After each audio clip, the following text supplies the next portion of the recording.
even know.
Ladies and gentlemen, the Sasha Banks situation seems to be ever-changing.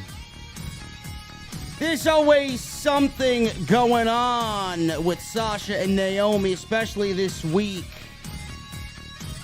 When will the pettiness go away? When will WWE stop being petty? Probably never. It's what they're known for.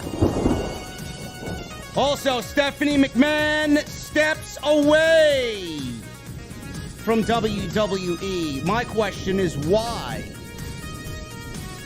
They cite she wants to take care of her family. She wants to focus on her family. I may throw something out there that may not want to be said, but it certainly got everybody asking the goddamn question. Why? We'll talk about it and who is taking over for her in her absence. Con Man. That's who. Also, Ric Flair getting back in the ring. Again, my question is why? Nobody cares. Nobody wants to see it. There are people actively out there trying to stop this man from wrestling. At StarCast 5, SummerSlam weekend. And who is Ric Flair's opponent or opponents going to be? Ladies and gentlemen, we got a jam-packed show. We are live on your Sunday nights. I'm going to the venue. I got my cold beverage, as always.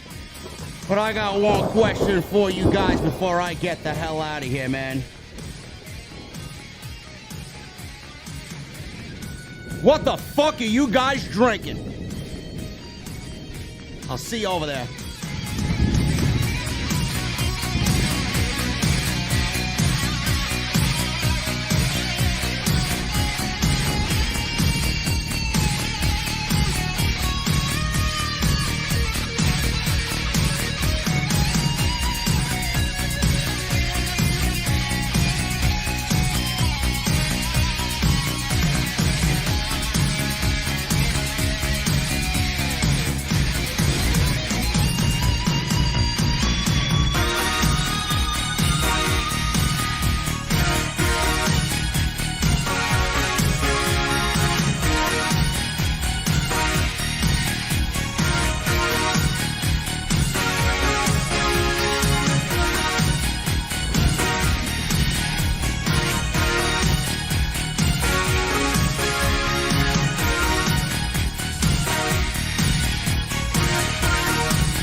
AEW successful? Why is Tony Khan running his promotion better than Vince McMahon and Bruce Pritchard are running Monday night and Friday night? Long-term booking.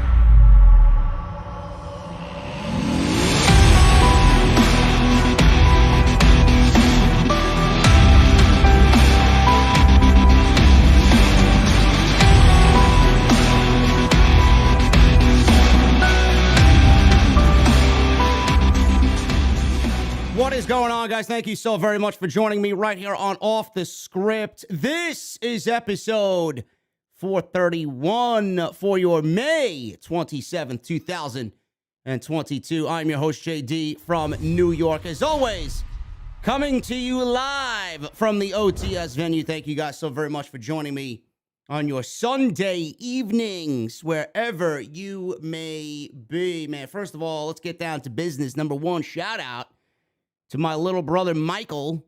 He is turning 34 today. Or he did turn 34 today, so shout out to him, the smartest motherfucker that I know personally in and out of what I do here, man. The smartest human being that I know. So happy birthday to him, turning 34 today, all the way down in Atlanta. He goes to Emory College doing his thing, man. So shout out to him and happy birthday to him. Number two, I want to thank you guys for joining me on your Sunday evenings, man. I know there's a lot of things that are going on right now, maybe a couple playoff games that you guys are probably a little bit more into, but I appreciate everybody joining me, man. We're nearing 2,000 in the venue tonight, man. I appreciate you guys on a Sunday night. We're going to go over everything we need to do today. We got WWE news, we got AEW news, we got a bunch of shit to go over, man. Raw, SmackDown, NXT, AEW news coming out of all of the weekly shows today. Obviously, we're going to talk about Sasha Banks, and we're going to talk about Naomi and what is going on. The latest shit show by WWE in regards to their situation. Not only has WWE taken their merchandise off of shop, not only is WWE suspended and stripped them of the Women's Tag Team Championships, as if that fucking matters, really. WWE is now actively taking both Naomi, I don't think Naomi was in it, but I know Sasha was in it, actively taking Sasha Banks out of the open to the then, now, forever together intro for all their shows. They took Sasha Banks out and replaced her with Cody Rhodes. Naomi went a step further, and she removed all reference of WWE from her social media pages, man. It is going back and forth. It is crazy. But the discussion that I want to have with everybody tonight, man, and this is something, now, I don't have any inside sources. I don't know what's going on. I only know what you guys know and what you've heard and read.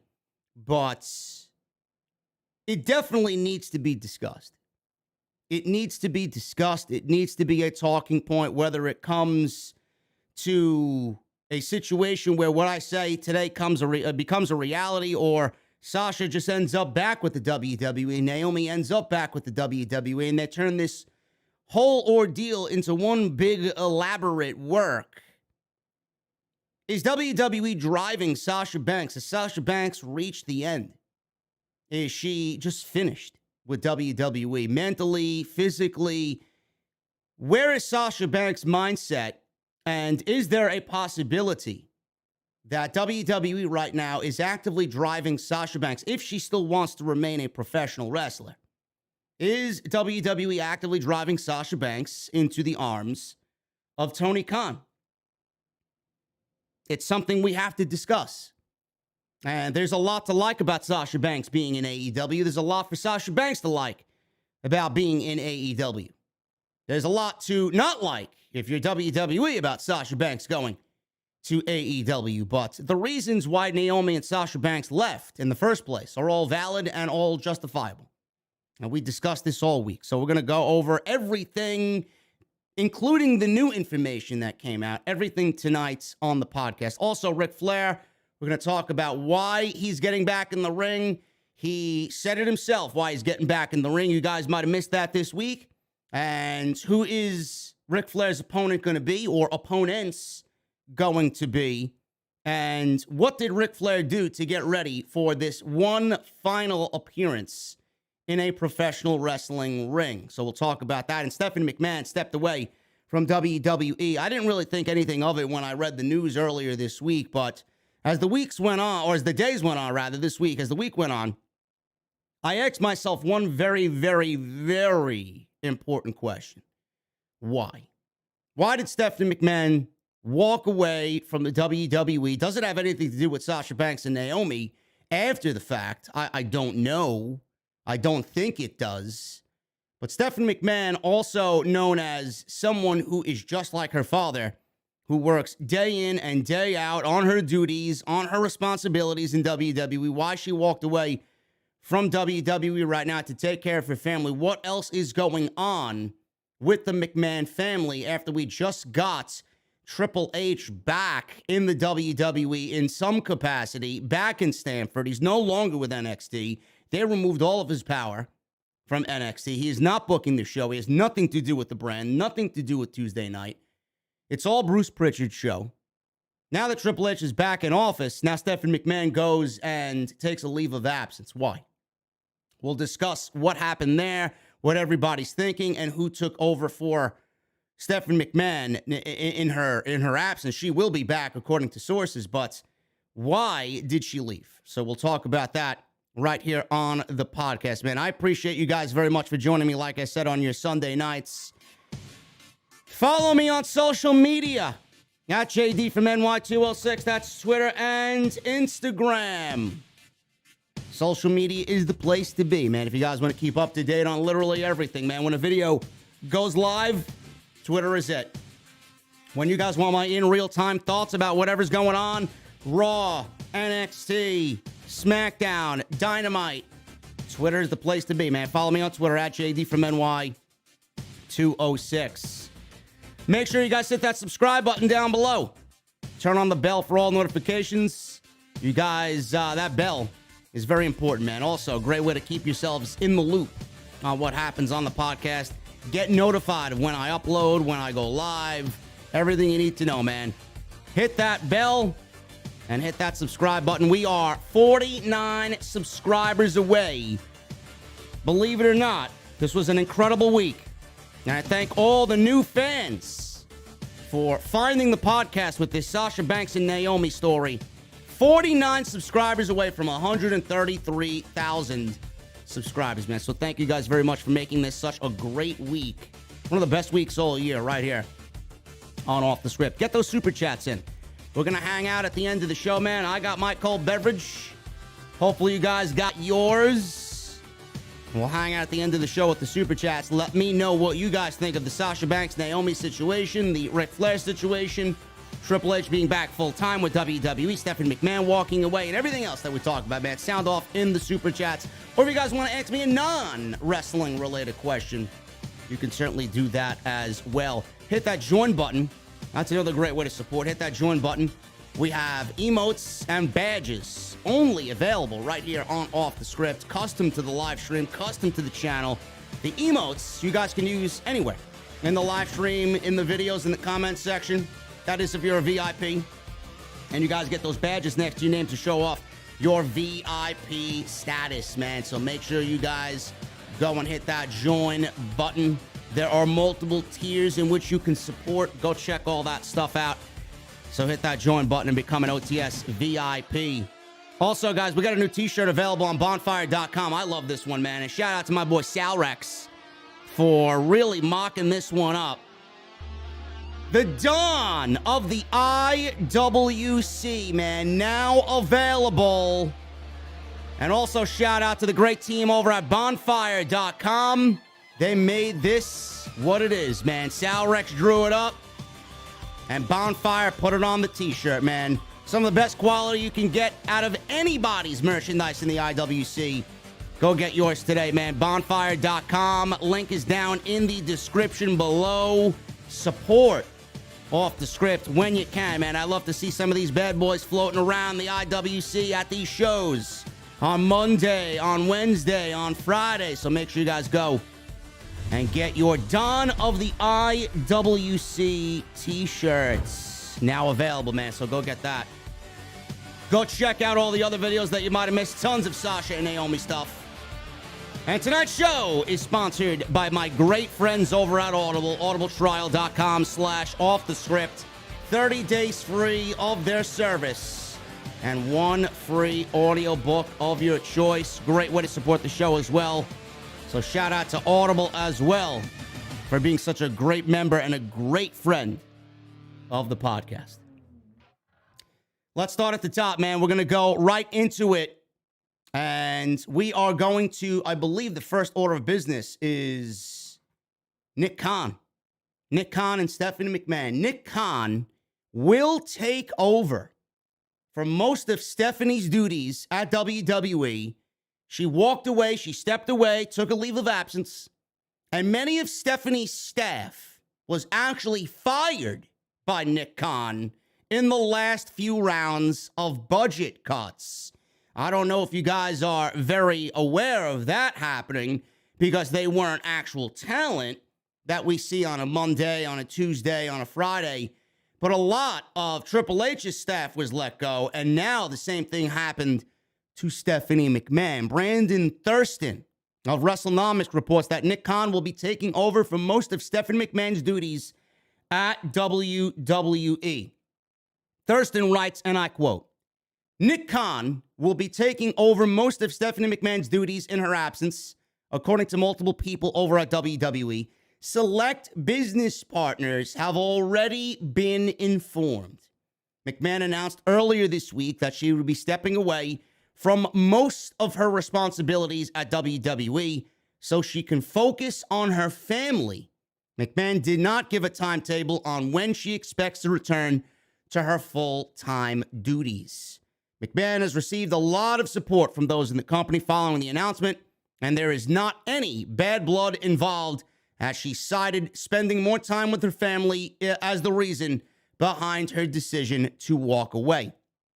Now, Fightful Select is reporting that much of McMahon's team that she worked with directly was dismantled during recent rounds of office layoffs within the WWE. One source stated that they weren't surprised by her decision, but didn't have any reason behind it. If it's a personal, private, family matter, I don't think anybody, even if she works or if they work around Stephanie and she works around these people, I don't think these people are going to be aware of that specific reason. Now, the news of her stepping away is a shock to wrestling fans because she's been so ingrained with the company, next to her father, next to Vince, for decades. And the only time anybody can ever recall when she has taken any significant time off was when she gave birth and when she got married to Triple H. Aside from those important milestones, Stephanie has been working in the trenches alongside Vince and has barely taken any time off. PW Insider reported this week that McMahon's announcement shocked people in the company. In fact, most people in the company found out by reading about it on Twitter like everybody else.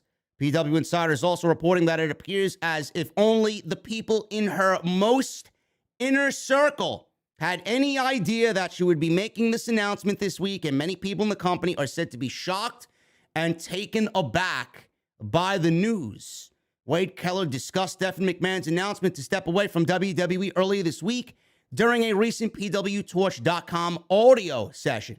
She cited focusing on her family as the reason. Now, Wade Keller is somebody that doesn't bullshit around. He's not going to put something out there. He's a trusted source in the community. Keller stated that there are other reasons why she's taking a break that are larger than her just stepping away. He says, and I quote, I have been told not to expect the reasons that Stephanie is stepping away to come out. But the implication is there are reasons. So this isn't going to be a public scandal, but it's something. That's about as much as I think I can say right now, based on the indications I've gotten from people who know or know Stephanie and Hunter, or know people who know them. And yeah, they are giving me indications of things. That is a very weird way that Keller went about telling everybody that he knows what's going on, but isn't really up to him to say what it is. Keller added that whatever the reasons are will remain private. He continues, whatever is going on sounds like it's just very private. And I have not been given any indications of what it is. So if it's private and a personal matter, it could have to do with Vince McMahon. It could have to do with Shane McMahon. It could have to do with Triple H. It could also have to do with something completely different within the family or something completely different going on. I just can say that I'm pretty sure it will not get out, at least not imminently. And it's probably not going to be something that's like making headlines or anything like that. You know, I find it funny how I read this. I didn't listen to this, so I don't know the tone of his voice or the direction he took on the audio session that he did. But he went from kind of giving you an explanation as if he knew what it was and making it sound bad. And then he goes on to say, yeah, it will remain private and it's not going to be making headlines or anything like that. It's going to remain a family problem. Something's going on. I'm pretty sure it will not get out, but then he says not imminently anyway. Now, there is word going around in the company that people have been seeking to find out what caused her to make this decision. It's well known that Stephanie, much like her father, breathes and lives WWE. And like I said, she rarely takes any breaks at all. You know, I don't want to sit here and claim I know everything, but I'm going to give you guys a couple of talking points, and I want you guys to do with it as you must, okay? It could be a situation where Stephanie McMahon is upset about the direction of the company, and she's upset and butted heads with management, upset and butted heads with Nick Khan and Vince McMahon and everybody else that Vince seemingly trusts more than he does his own family, and she decided to walk away. If you don't need me and you're giving him all of the power in the company, what the fuck do you need me for? Type of situation. So she put it out there that she was going to focus on her family because that's exactly what she's going to go and do, and focus on her family. It could be something like that. It could be a medical issue within the family. COVID is still going around. In fact, COVID numbers are on the rise once again. Who knows what it could be? It could be something regarding somebody's health within the family. The kids, somebody, Shane, somebody. We don't know. And the McMahons, you know, it's going to be like pulling teeth to find out what's going on. We didn't even know what happened to Triple H until Triple H made a statement on ESPN with Stephen A. Smith. It could be something along the lines of an illness or a family member being ill or a family member, you know, going through the last stages of their life. I don't know. And that would be, yes, Stephanie McMahon focusing on her family. Or the way Wade Keller made it sound in the first quote that I read to you, I have not been told to expect the reasons that Stephanie is stepping away to come out. But the implication is there are reasons. This isn't going to be a public scandal, but it's something. Do you honestly want to know what I thought of? Do you want to know what the first thing that I thought of when I read this report by Wade Keller? The first thing that I thought about was that Stephanie McMahon and Triple H were on the verge of divorce. That's what I read. That's what I felt. That's what I thought while I read this excerpt from Wade Keller. It could be a possibility that Stephanie McMahon and Triple H are getting a divorce. I don't know. It could be. It's not something that I know anything about. We don't know anything outside of what I just read to you, but it could be something. It could be something along the lines of that.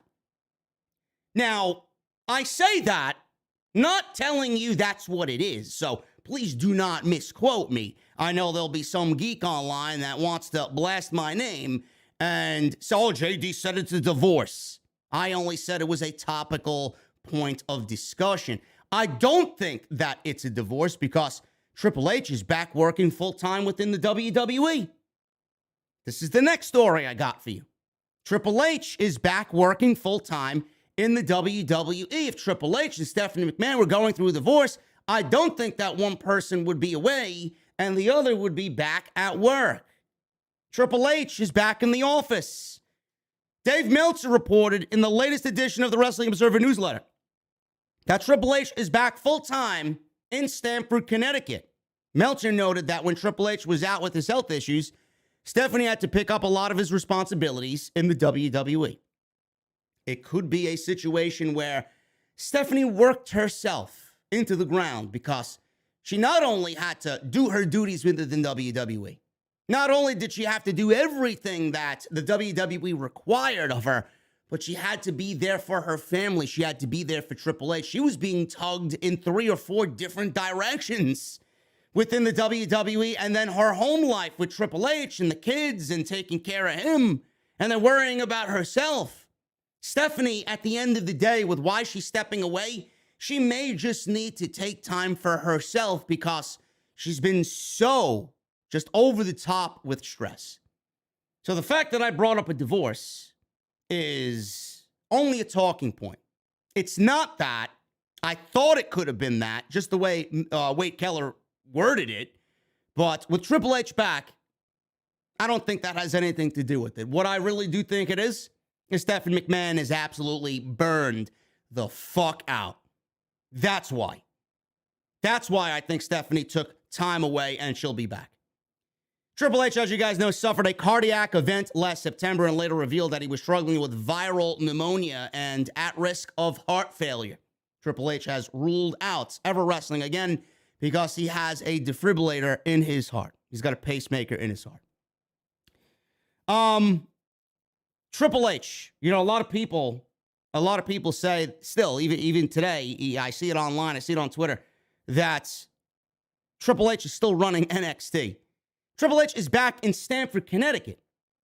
Triple H is back pushing pens and pencils. Triple H is back serving people coffee. Triple H is back filing papers, man. Triple H is back to being a Vince McMahon yes man. Triple H is back making Bruce's Starbucks run, man. Triple H is not doing anything NXT related. He was relieved of his duties. Triple H hasn't been a part of the NXT brand for well over a year and a half, man. Well over a year and a half. Shawn Michaels is not running the show. Matt Bloom is not running the show. Sarah Amato is not running the show. Triple H is not running the show. It is a Bruce Pritchard production. It is a Vince McMahon production. Shawn Michaels may be the puppet sitting behind Gorilla in the Gorilla position, but Shawn Michaels has to answer to Bruce Pritchard. If Bruce Pritchard doesn't want anything on the show, if Bruce Pritchard wants somebody pushed, if Bruce Pritchard wants somebody de-pushed, then they have to ultimately listen to Bruce Pritchard. Triple H is not in charge. Shawn Michaels is not in charge. Nobody a part of his team is in charge any longer. So Triple H is back, pushing pencils. Nick Khan is taking over for Stephanie McMahon. And Stephanie McMahon is taking a leave of absence for what I believe is she's burnt the fuck out. And I don't blame her at all. If she needs a couple of months to step away, Nick Khan, man, wants to do the whole fucking gig himself anyway. So why not? Why not? If he could do it, if Vince trusts him so much, then by all means, Con Man, you go and run the show, bro. You go and run the show. Sasha Banks. Let me take a sip of my cold beverage, man. We're going to be here for a little bit with this one. Sasha Banks. Sasha and Naomi were suspended indefinitely live on Friday Night SmackDown. Pat McAfee's, reaction went viral on social media because of the way he reacted when Michael Cole told everybody that they were being suspended. They suspended them indefinitely, did WWE. Facebook WWE accounts of Sasha Banks and Naomi were deleted. WWE shop merchandise for Sasha Banks and Naomi removed.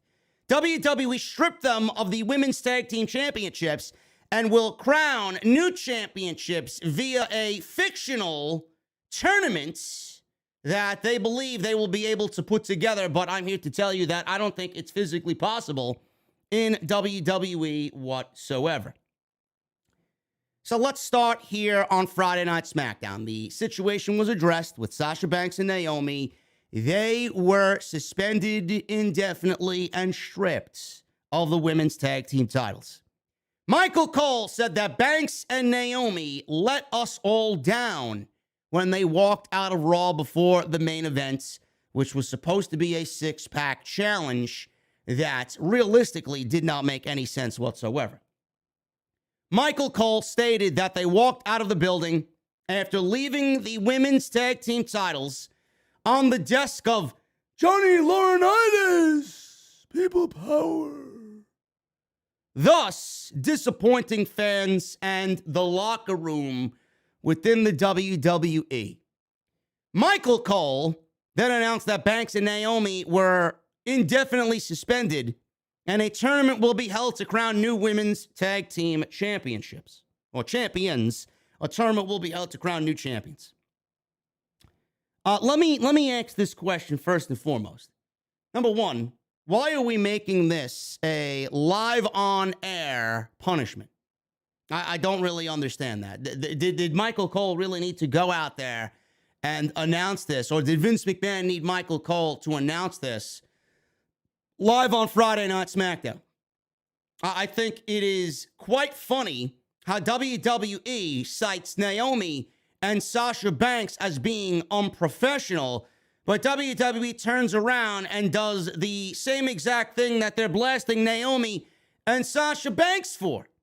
And they're being unprofessional. WWE has no fucking grounds to even use the word professional because WWE is anything but professional. These are the same fucking people that sent Mickie James her fucking gear and her shit in a goddamn black trash bag, indicating what they really thought of Mickie James and how they valued Mickie James. These are the same fucking people that had Trish Stratus get on all fours and start barking like a dog in front of WWE management live on air. These are the same fucking people that had weekly mud wrestling fights with the women. These are the same people that fired Phil Brooks on his wedding day. Amongst other things that I'm sure you guys can come up with. These people have no ground to use the word professional. Give me a fucking break. Number two, what tournament are you having? On what fucking planet, on what show are you holding a women's tag team tournament? You do realize that out of the main roster, you have one team. One team. And that is Doudrop and Nikki Ash. And they have been a team for about 3 weeks. Don't tell me Natalya and Shayna Baszler are a tag team because they are not. That's basically telling me Nia Jax and Shayna Baszler were a tag team when Nia Jax was still employed with the company. No, they were not a tag team. And no, Shayna Baszler and Natalya are not a fucking tag team. The only other tag teams that WWE have are in NXT. They have Casey Catanzaro, or Katana Chance is her name, and her partner down there. What the fuck is her name? Kaden Carter, right? That's her name. That's the only other team you got on NXT besides Toxic Attraction. 2 teams. You got 2 tag teams on NXT, and that is it. The other teams, they're makeshift tag teams, or tag teams that maybe made 1 or 2 appearances, but aren't really a pivotal part of the show. So I ask again, what tag teams are you using for this imaginary tournament that you seemingly have announced live on air when you announced that Sasha Banks and Naomi were suspended indefinitely from WWE? There is no fucking tournament. I don't even know why you still have tag team championships after this particular incident. What WWE should do and what they should say is that, yes, we as a company have let you down as far as building a suitable women's tag team division. We've let you all down. We let the belts down. We are now hereby just retiring the championships and getting rid of them, never to be seen ever again. That's what they should do. There's no reason to have tag team championships on Monday or Friday. It is an absolute waste of fucking time. You don't have enough tag team. You don't even have enough women on the main roster to even make a fucking division. Just look at SmackDown. SmackDown is the only thing you really need to pay attention to as far as that statement that I just made.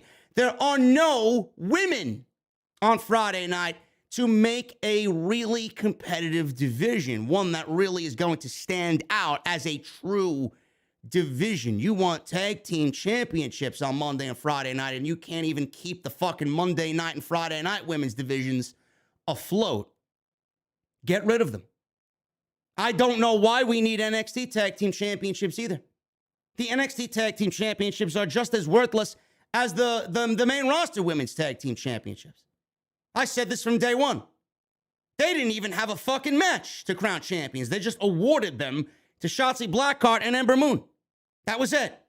They just awarded them, or they awarded them to Dakota Kai and Raquel Gonzalez, who then lost them to Shotzi Blackheart and Ember Moon. Oh my God, how could I forget? Absolutely unnecessary. Now, if WWE wants to get rid of the NXT Tag Team Championships and retire them and retire Toxic Attraction as the final women's tag team ever to hold those championships, I would be okay with that. Because at that point, then that frees NXT to be involved in this women's tag team tournament that WWE seemingly thinks they're going to get together with just Monday night and Friday night only.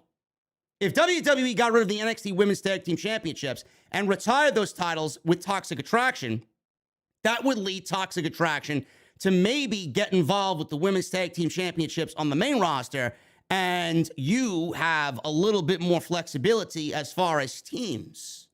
You got 3 down there in NXT. You got Doudrop and Nikki Ash. You could use Shayna Baszler and Natalya. You could come up with something, I'm sure. But even then, you're really stretching it thin. You don't have enough teams to really compete for that championship even after the tournament has concluded. WWE is really, really floating up Schitt's Creek with this possible decision to crown a new champion in a tournament that right now is seemingly impossible, a tournament right now that is impossible because you don't have any fucking teams. The way I see it right now, the tournament is going to be one bracket only, and that's 2 teams fighting over the fucking championship because WWE stripped Sasha Banks and Naomi of the tag team championships. It's an absolute waste of time. It's a joke. It is a fucking joke.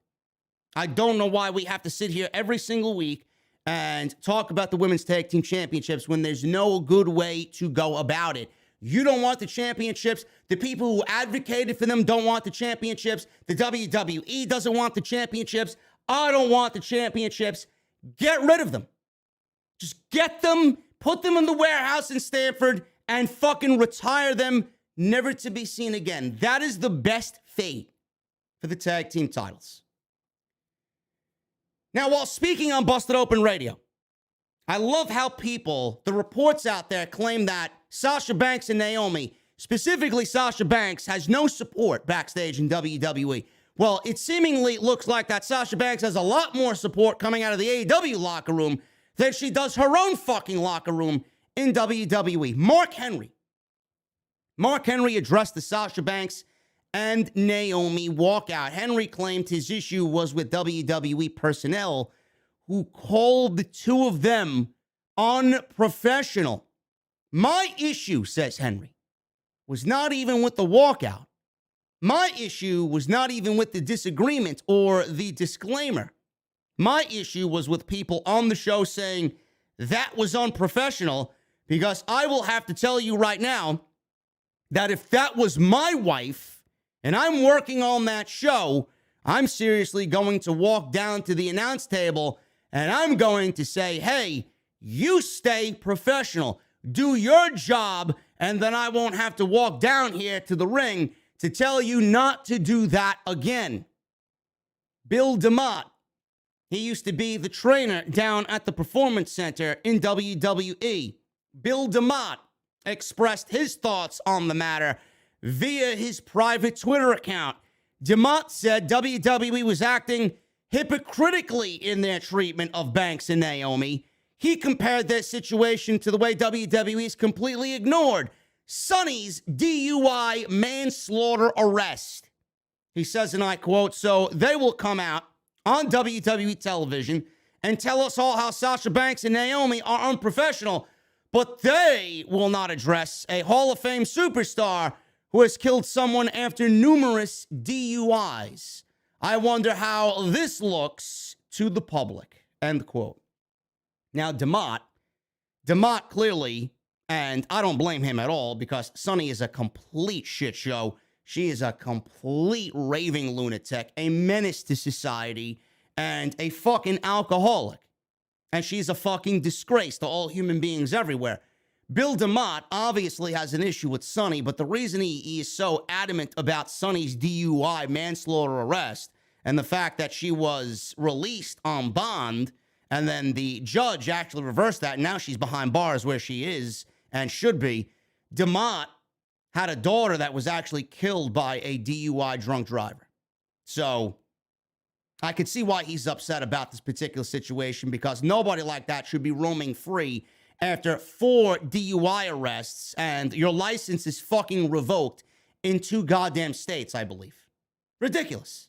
Absolutely ridiculous. She got 21 counts of something in one state and 16 counts of something in the other. Seriously. So I can see where he's coming from, and I don't blame him at all. Fans, then after Friday night, were obviously on WWE Shop, wanting to support Naomi and Sasha Banks. Fans were looking to purchase Sasha Banks and Naomi merchandise on WWE.com.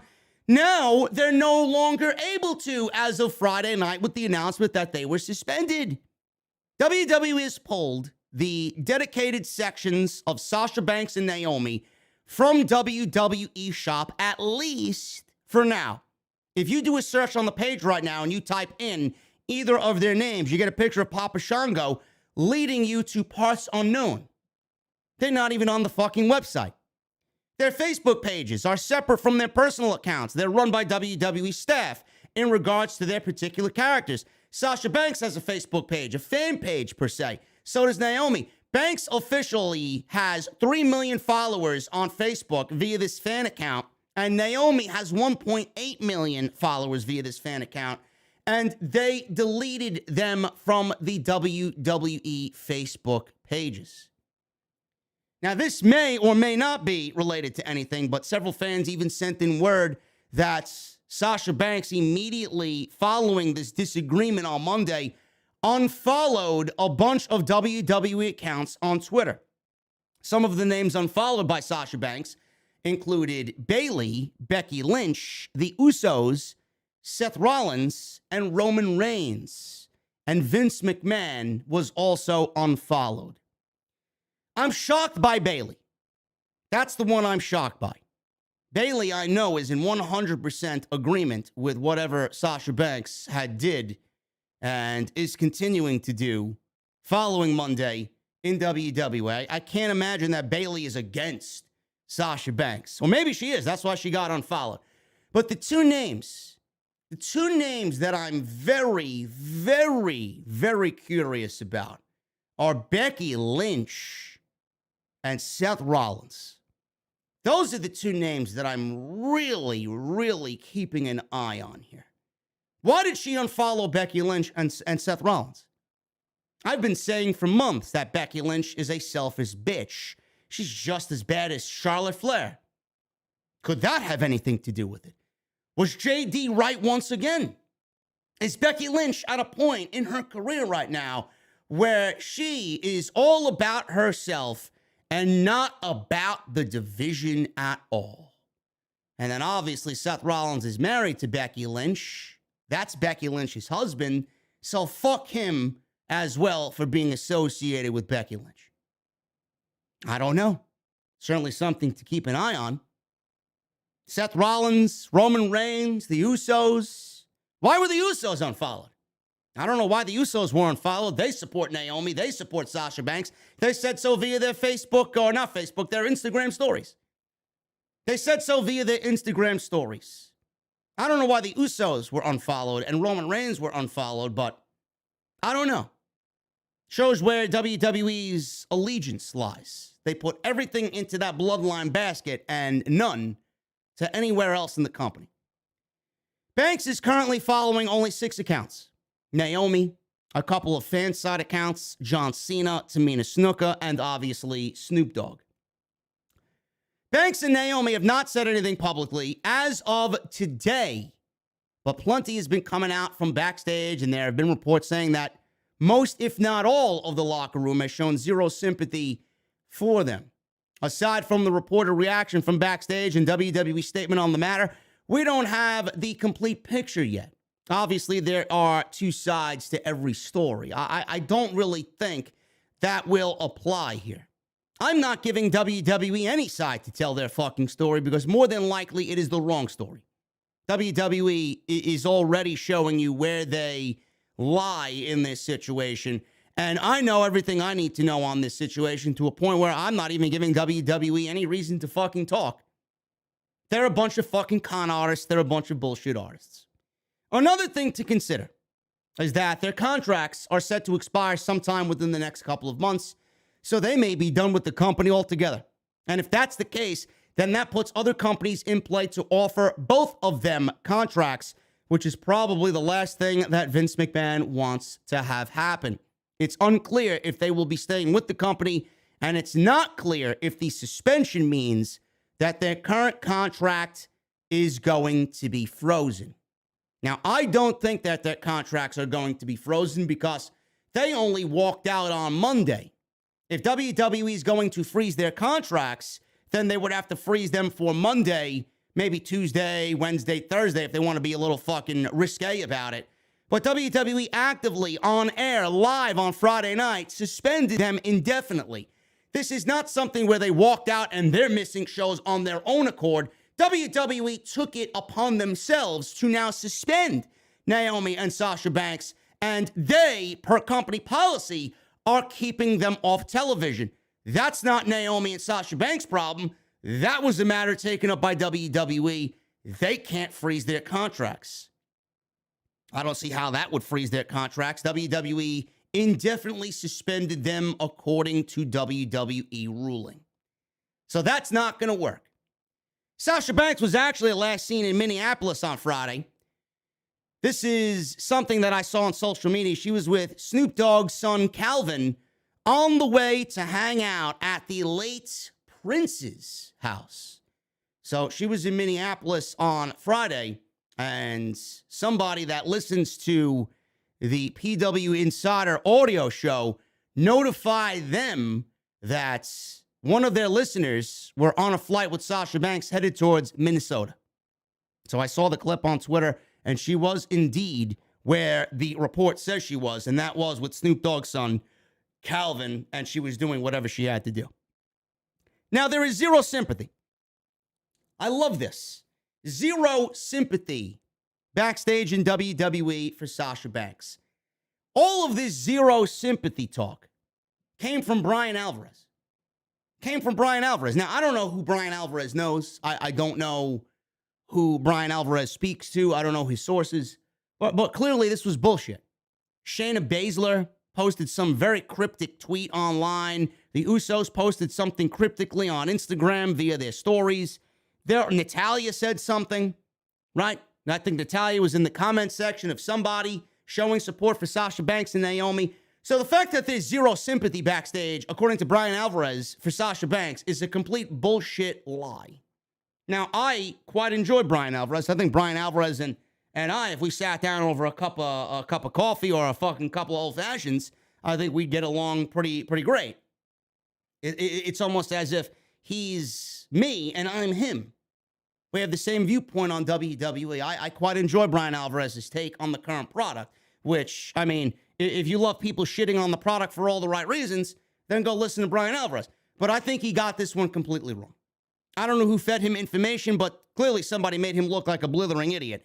Alvarez said this week on The Observer, and I quote, "You would think that if you have a company full of folks that are presented with bad creative all the time and get frustrated with the creative, well, you would think if Sasha and Naomi were handed bad creative and they finally took a stand and they just said, no, I ain't doing this, I'm out of here, and they walked, well, you would think that all the other wrestlers would be on their side and would back them."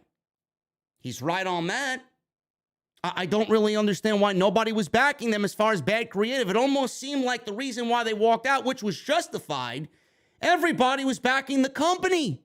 Everybody was backing WWE as almost in a way where they're kind of agreeing with WWE in saying that the creative wasn't bad at all. The creative isn't bad at all on a weekly basis. Nobody that backed Sasha and Naomi clearly were telling you that they're all right and they're okay with the creative. They're a bunch of fucking bullshit artists. They can't say so because nobody wants their position and their status on the show to be ruined for public support of Sasha Banks and Naomi. They would say, finally, someone stood up for themselves, because I see a lot of fans showing support for Sasha Banks and Naomi. Well, you would think that the wrestlers dealing with this every day would say the same thing. Now, clearly they can't. Who's going to say what? You expect Becky Lynch to say something? Becky Lynch doesn't give a fuck if Sasha Banks is there or not. Becky Lynch is the type of woman that wants Sasha Banks out of the company. Becky Lynch doesn't give a shit about the women's division. Sasha Banks is somebody that threatens Becky Lynch's position at the top of the card. Becky Lynch wants all of that for herself. The old Becky Lynch would love to have Sasha Banks in and around the division because the old Becky Lynch was for the betterment of the women's division. This Becky Lynch is some fucking fake rock star who thinks she's bigger than she is, and she ain't drawing a dime on Monday night. She wants everything for herself, just like Charlotte Flair wants everything for herself on Friday night. Imagine not sticking up for terrible creative. Imagine not sticking up for Sasha Banks and Naomi. I don't understand it. Becky Lynch and Charlotte Flair and everybody else, man, it bleeds down from the top. Sasha and Bayley actively made everything in this division what it is today. And now Becky Lynch and Charlotte Flair are doing the absolute opposite in showing how they only care about themselves and not the division. Because if they did, then nobody would be standing for this terrible fucking creative that was given to them, and the terrible creative that Sasha Banks had to go through, and the terrible creative that Naomi had to go through. I don't know why you're backing the company and not your own locker room. It's quite disgusting. I'm literally aware of two people that have publicly said anything positive about Sasha. The funny thing is, this is all on Sasha.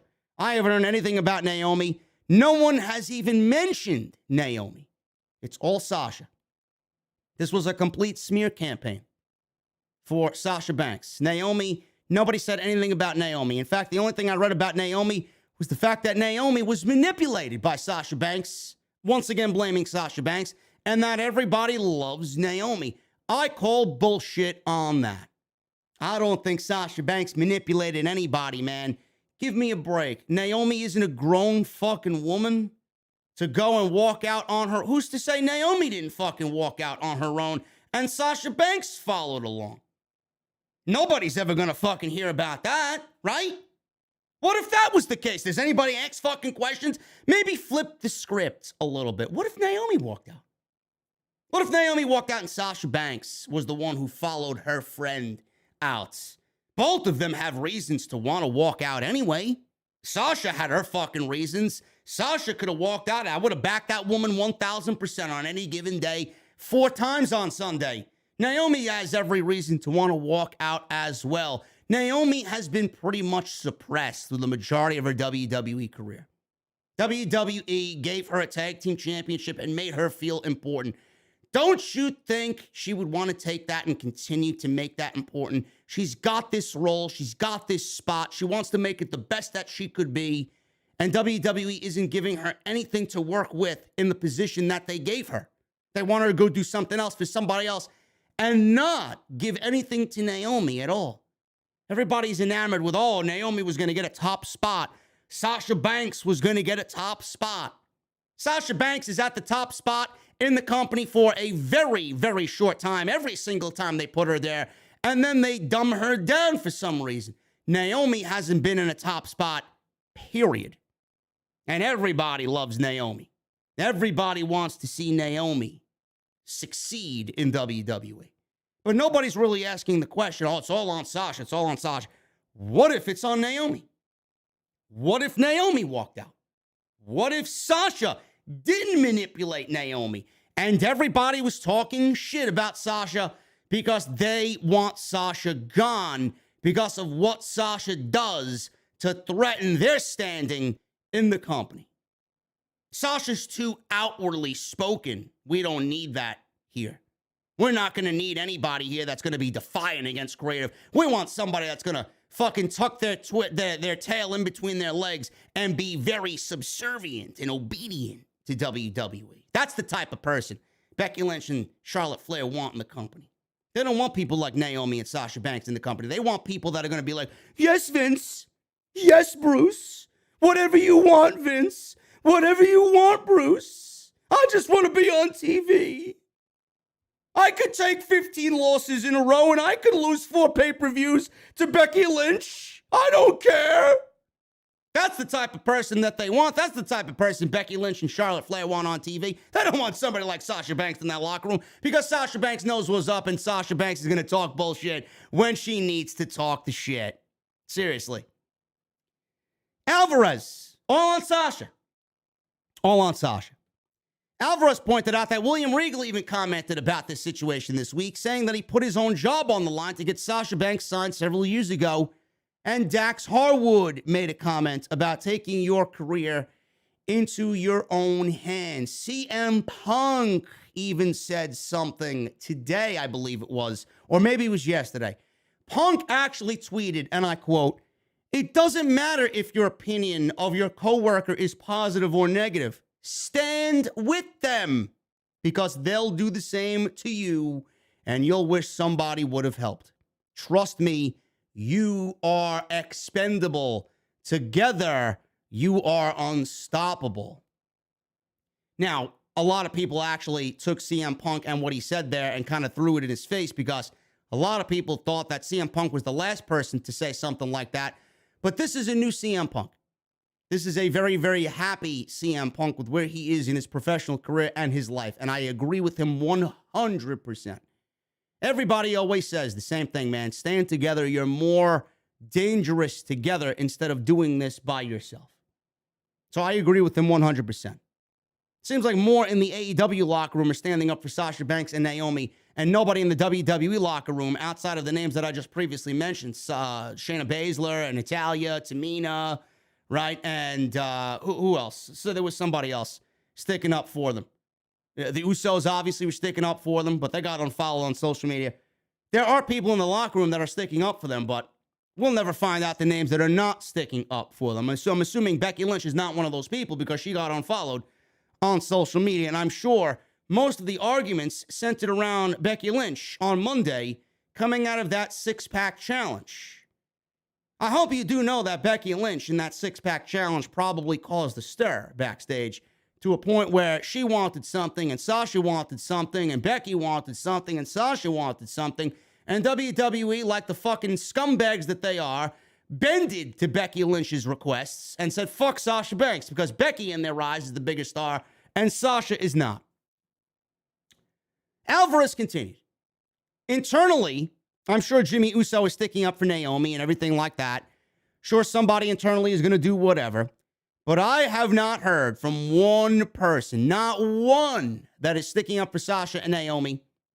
And not only are they not sticking up for Sasha and Naomi, but boy, have I heard a lot of terms thrown around. Most of them are some derivative of the word mark. Mark, fucking mark, a mark to a degree that is unfathomable, he said.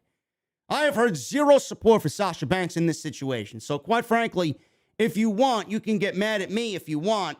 I've been a lot nicer on this show than anything I've heard from people in WWE over the last 24 hours. Hey, if you want to come at me, then go for it. Zero support. I'm talking zero for Sasha Banks and Naomi. It's funny because I haven't heard anyone say anything about Naomi and she walked out too. It's all about Sasha. I've heard it all. Mark, Diva, the list goes on. There is zero support for Sasha Banks walking out of WWE over all of this. People are furious. They think it's ridiculous. They think that she's whatever.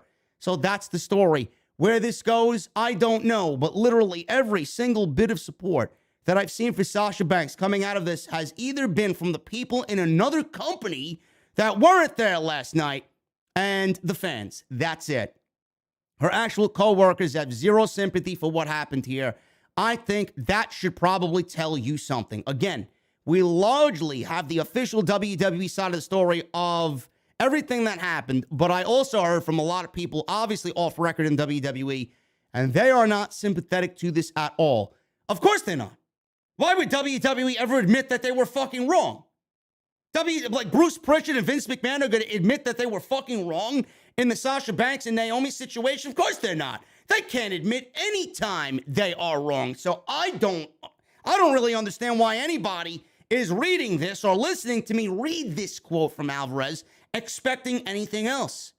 Of course they're not going to be for Sasha Banks and Naomi. These people have a fucking problem admitting when they are wrong. And they're wrong 9 out of 10 times. I think that kind of tells you that she didn't like some creative, but the other wrestlers probably looked at the creative and thought, dude, what are you complaining about? Both of you are going to be headlining a pay-per-view in singles championship matches. This is your job. It's not all about that. It's not all about that. That's what Sasha and Naomi are trying to get across to people. Everybody's like, oh my God, why don't they just go do their jobs? They're going to headline against Bianca Belair and Ronda Rousey at the Hell in a Cell pay-per-view. It's not all about that. It's not all about that. And I want you guys to very, very well understand where I'm coming from when I say that.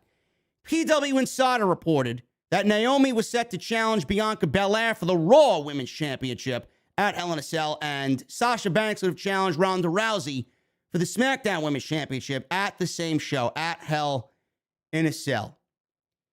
Again, it seemingly looks like everybody is looking at this Alvarez report. There's no support. Meanwhile, Punk, Dax Harwood, other people in AEW, Mark Henry, Mickie James even stood up and supported Naomi and Sasha Banks on Busted Open Radio, where she is now a new co-host. Mickie James reflected on the situation, saying it was unfortunate, but she also applauds the women for standing up for themselves, saying this, and I quote, "When you go, they made a stand for them, but the machine keeps going. That's a reality of when things get to this point. Not a lot of people stand up for themselves. I think there is a lot of times where people want to say something or feel a certain way or do something and feel justified in feeling that way, as they should. However, they don't say anything and they put a smile on and walk out there and do their job, whether they like it or not. We've all done that. That's another reason why I applaud them for standing up for themselves. It's a big statement, and it's unfortunate that they felt the need to get to that level. And it's unfortunate that you don't hear people standing up for themselves, and it gets to a point that it gets to. Mickie James also went on to say, Sasha is a star. She commented on whether or not she thinks Sasha or Naomi would have difficulty landing another gig in light of the situation. Sasha is a star.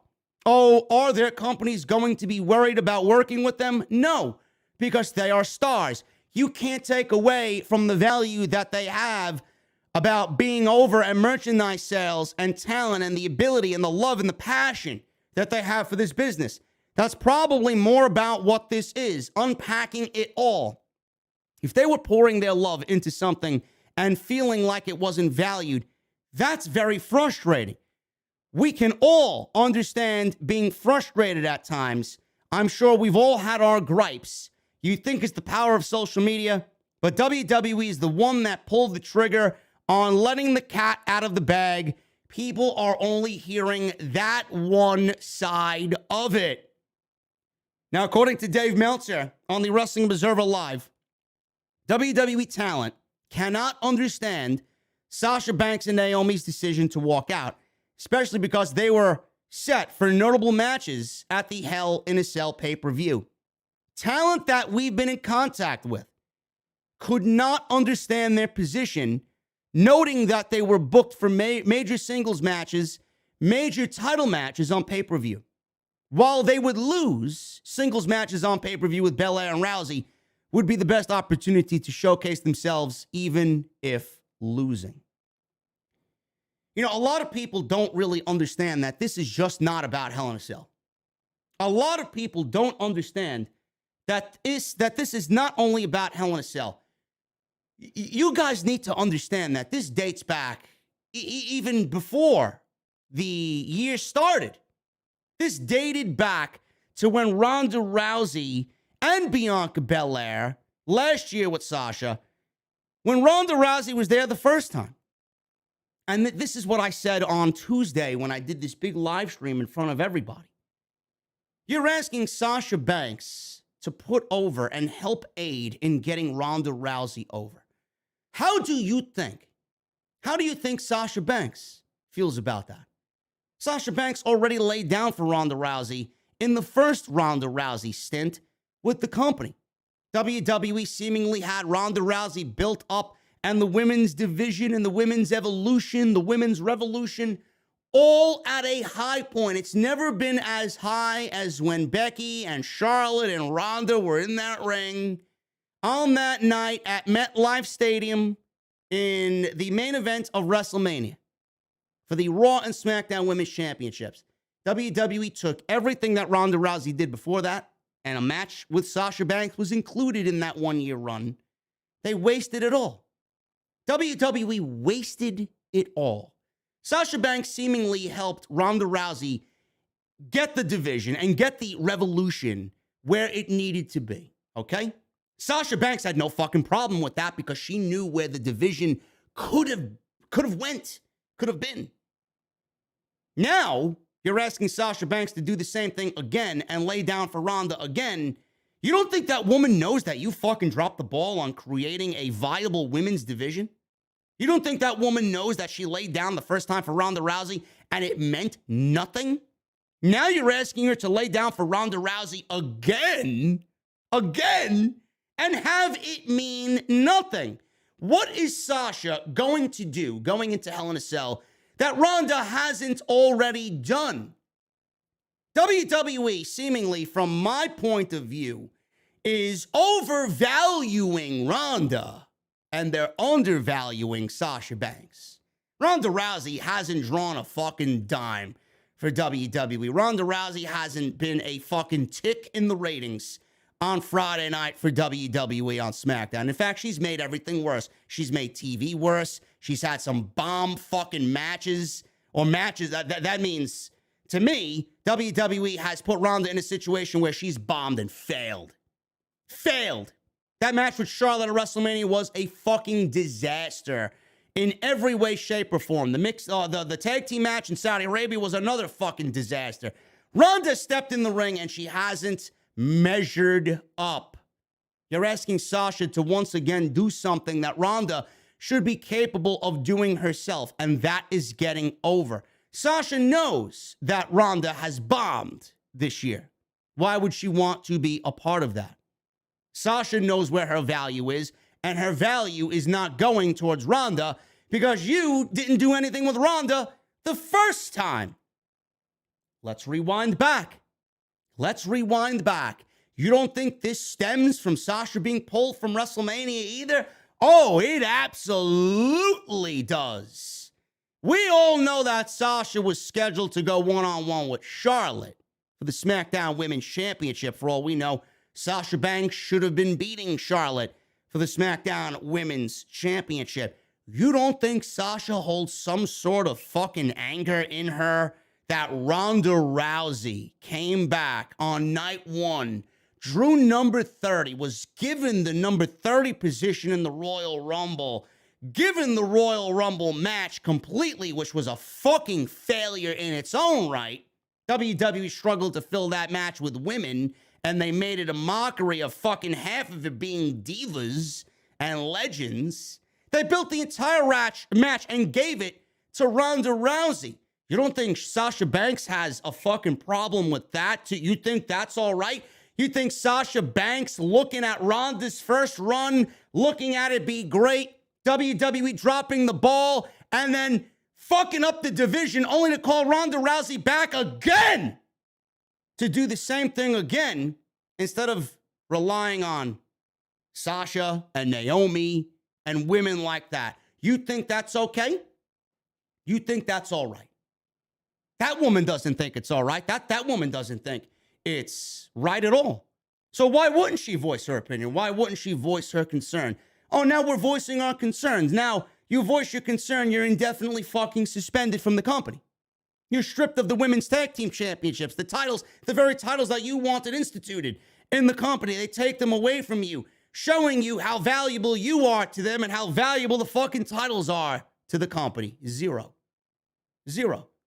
So you're asking Sasha Banks to do you a favor, to do you a solid. Meanwhile, you haven't done anything to show Sasha Banks that you value Sasha Banks. So I'm failing to see how people can't comprehend this. Why is it so difficult for people to understand why Sasha is upset? Fans and locker room alike. Now, the locker room can't be that fucking stupid. The locker room can't be that fucking stupid. So then we get to Monday. I'll get to Naomi in a second. We get to Monday, and WWE, right at the top, promoting a six-pack challenge. Six-pack challenge for the opportunity to wrestle Bianca Belair at Hell in a Cell. Why? Now we need a six-pack challenge. Why do we have to go through these fucking childish matches to determine a number one contender? Why? Shouldn't number one contenders be developed through winning matches? Shouldn't there be one woman who constantly wins matches on TV and then gets the title shot at the pay-per-view so we get some semblance of, oh my God, this woman's on the up. This woman's accumulated some victories together for herself. She should go against Bianca Belair at the pay-per-view. No, you're going to take six women who don't have enough collectively to buy a fucking cup of coffee, let alone get a fucking championship match at the pay-per-view. And you are putting these six women who don't deserve a fucking thing in a number one contenders match.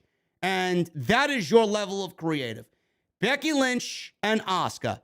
Becky Lynch is a loser. She hasn't won anything since she just came back from WrestleMania. First couple of appearances since WrestleMania. She's right back into the title picture. Why?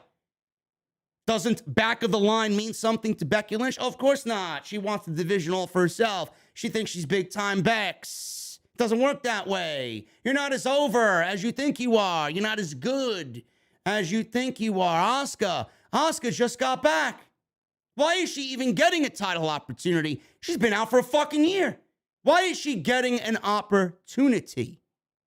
Then you got two tag teams thrown into this six-pack challenge. You got Doudrop and Nikki Ash, Sasha Banks and Naomi. I'm sorry, where does that make sense?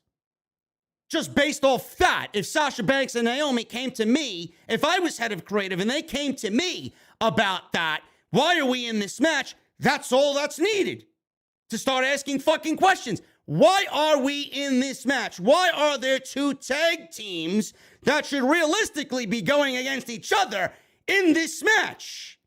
There are no other women on the roster? Did everybody take the fucking night off? Where's Liv Morgan? Where's Carmella? Where's Alina? Where's Shayna? Where's Natty? Where's Rhea Ripley? Where are they? Where's Shotzi? Where's Xia Li? Where's Aaliyah? You called Sasha and Naomi from SmackDown. Meanwhile, you could have called anybody from SmackDown to make sense of this match, but you called Sasha and Naomi, and the reason why they walked out is because you called them there to do something that did not make any sense, and it bubbled over on top of everything else that I just previously mentioned to you about Sasha Banks. Naomi has her own gripes as well. They wanted Naomi to pin Sasha Banks on her way to winning this match on Monday. That never happened. Naomi was supposed to pin Sasha Banks and go on to get the title shot against Bianca Belair. Naomi is a SmackDown superstar. Naomi is a tag team champion alongside Sasha Banks. Bianca Belair, it was reported, WWE wanted Naomi to help get Bianca Belair a little bit more over. What? How? Why? Didn't Bianca Belair just go through a great match with Becky Lynch? That should have been the culmination of her being over. Why do we need Naomi for that? You don't think Sasha Banks was upset about that on behalf of Naomi? That woman was probably in the creative meeting asking herself, what? I did all that I did for this woman last year WrestleMania, and you want Naomi, and you think, no, pardon me, no disrespect at all. You want Naomi to do something that I already did that she's never going to even be able to accomplish that I did last year. You don't think Sasha Banks questioned on Naomi's behalf? How? How does that make any sense at all? I don't get it. Yet there are people in the company that don't understand why they're upset. Why they're upset? Look at everything that had happened and look at everything that had transpired. They should have been teaming together against Doudrop and Nikki Ash. That was the planned direction that made sense. WWE could have changed the landscape of this match like that. That didn't need to include Sasha Banks and Naomi, Doudrop, or Nikki Ash. You could have easily found 4 women to put into that match. Seemed like WWE did it on purpose. For one reason or another. And I don't know why. Now the match got changed to Becky Lynch versus Asuka. Becky Lynch versus Asuka. You don't think? Gonna throw this one out there as well, man. I'm gonna hit a 3-pointer, swish, game winning right at the buzzer. You don't think Becky Lynch? It's reported that Becky Lynch came up with the idea to do the one-on-one match with Asuka, being that everything had to be changed on Monday night. Why would Becky Lynch want Asuka to win the match? You don't think Becky Lynch had it in her mind already to do what she did on Monday? Give Asuka the opportunity, have Asuka pin Becky Lynch on her way to Hell in a Cell to wrestle Bianca Belair? You don't think that Becky Lynch is in a situation right now where she's probably lobbying to beat Bianca Belair and get the championship back because of how she is and who she is to the company and the women's division? You think about this for a second. Think about this for a second. This is not new information. I've been saying this shit for months on the show. You think Becky Lynch wants to put over Bianca Belair at Hell in a Cell? In a nothing D-level pay-per-view that is not SummerSlam or Money in the Bank? Just think about that for a second. Why would Becky Lynch want to put over Bianca Belair at Hell in a Cell? She gave that to Asuka, not because she is for Asuka, not because she's for the women's division, but because Becky Lynch wants Bianca for herself at either SummerSlam or Money in the Bank. More than likely, after this, we'll get Asuka, Becky, and Bianca in some triple threat match at the Money in the Bank pay-per-view, and then we'll get Bianca Belair versus Becky Lynch again at SummerSlam because WWE is clearly out of options. Meanwhile, what they're doing is suppressing everybody else, and they're holding everybody else back. But believe it or not, Becky Lynch is not the answer to any of your fucking problems. She may think she is, but she's not. You just turned Rhea Ripley heel. You just aligned Rhea Ripley with Edge.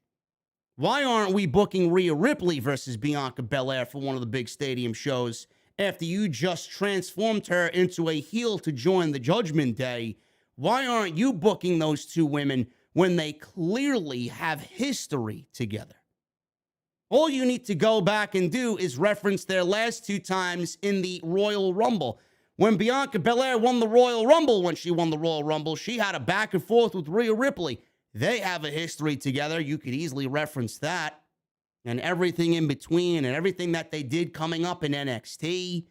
I mean, it's a shoe-in storyline. Why are we still hanging our hat on Becky Lynch? And why aren't we going with Rhea Ripley and Bianca Belair for the Raw Women's Championship? Something that absolutely makes sense to move away from what WWE has already done. What more could Becky and Bianca do? Why? Now, I don't know if Becky's going to opt to put over Bianca. Again, she's already done that at WrestleMania. You don't think that WWE would go right back around and do the same thing that they did to Bianca last year and take the title off of her at SummerSlam? Put it right back on Becky Lynch? Give me a break. There's only 2 women in this company that ever gave a shit about the women's division, and that is Sasha Banks. You could say Naomi does as well. I don't want to leave her out at all. Ember Moon, she's fired. And Bayley, she's hurt. All the bullshit All the bullshit. Ryan Satin reported it. I'm sure he got his fucking sources from Alexa Bliss, right? Back in the day when Sasha Banks and Bayley lost the tag team titles to the fucking Iconics. All the stories you heard about them crying in the hallways and them throwing temper tantrums and then causing a scene and all this other bullshit, none of it ever happened. None of it ever happened. Sasha Banks even came out and publicly said so. None of it ever happened. It was all a smear campaign against Sasha Banks, just like this is. This is nothing more than a smear campaign. If you can't decipher why this woman and why Naomi walked out of the company on Monday, if you think that it has something to do with being booked in a fucking nothing six-pack challenge, if you don't think that this stems from years for Sasha Banks and Naomi, you are absolutely one misinformed fucking idiot. This goes deeper than just a six-pack fucking challenge on Monday night for a Raw Women's Championship at Hell in a Cell. That has nothing to do with that. Nothing.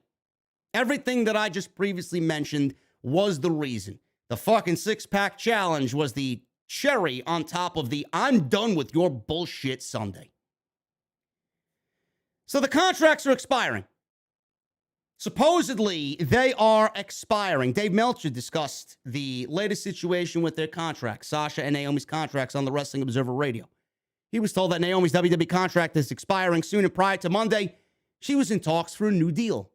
Meltzer says, on Monday's show, I mentioned Trinity's contract. So the deal is, and this was brought up to me as well, her contract, I guess it's expiring soon, but she was in negotiations for a new deal.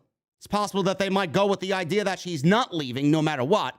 Her family's here, her husband's here, and they don't feel the leverage they might have felt with a Kevin Owens or Sami Zayn situation, or if someone were to lowball them, they're going to leave.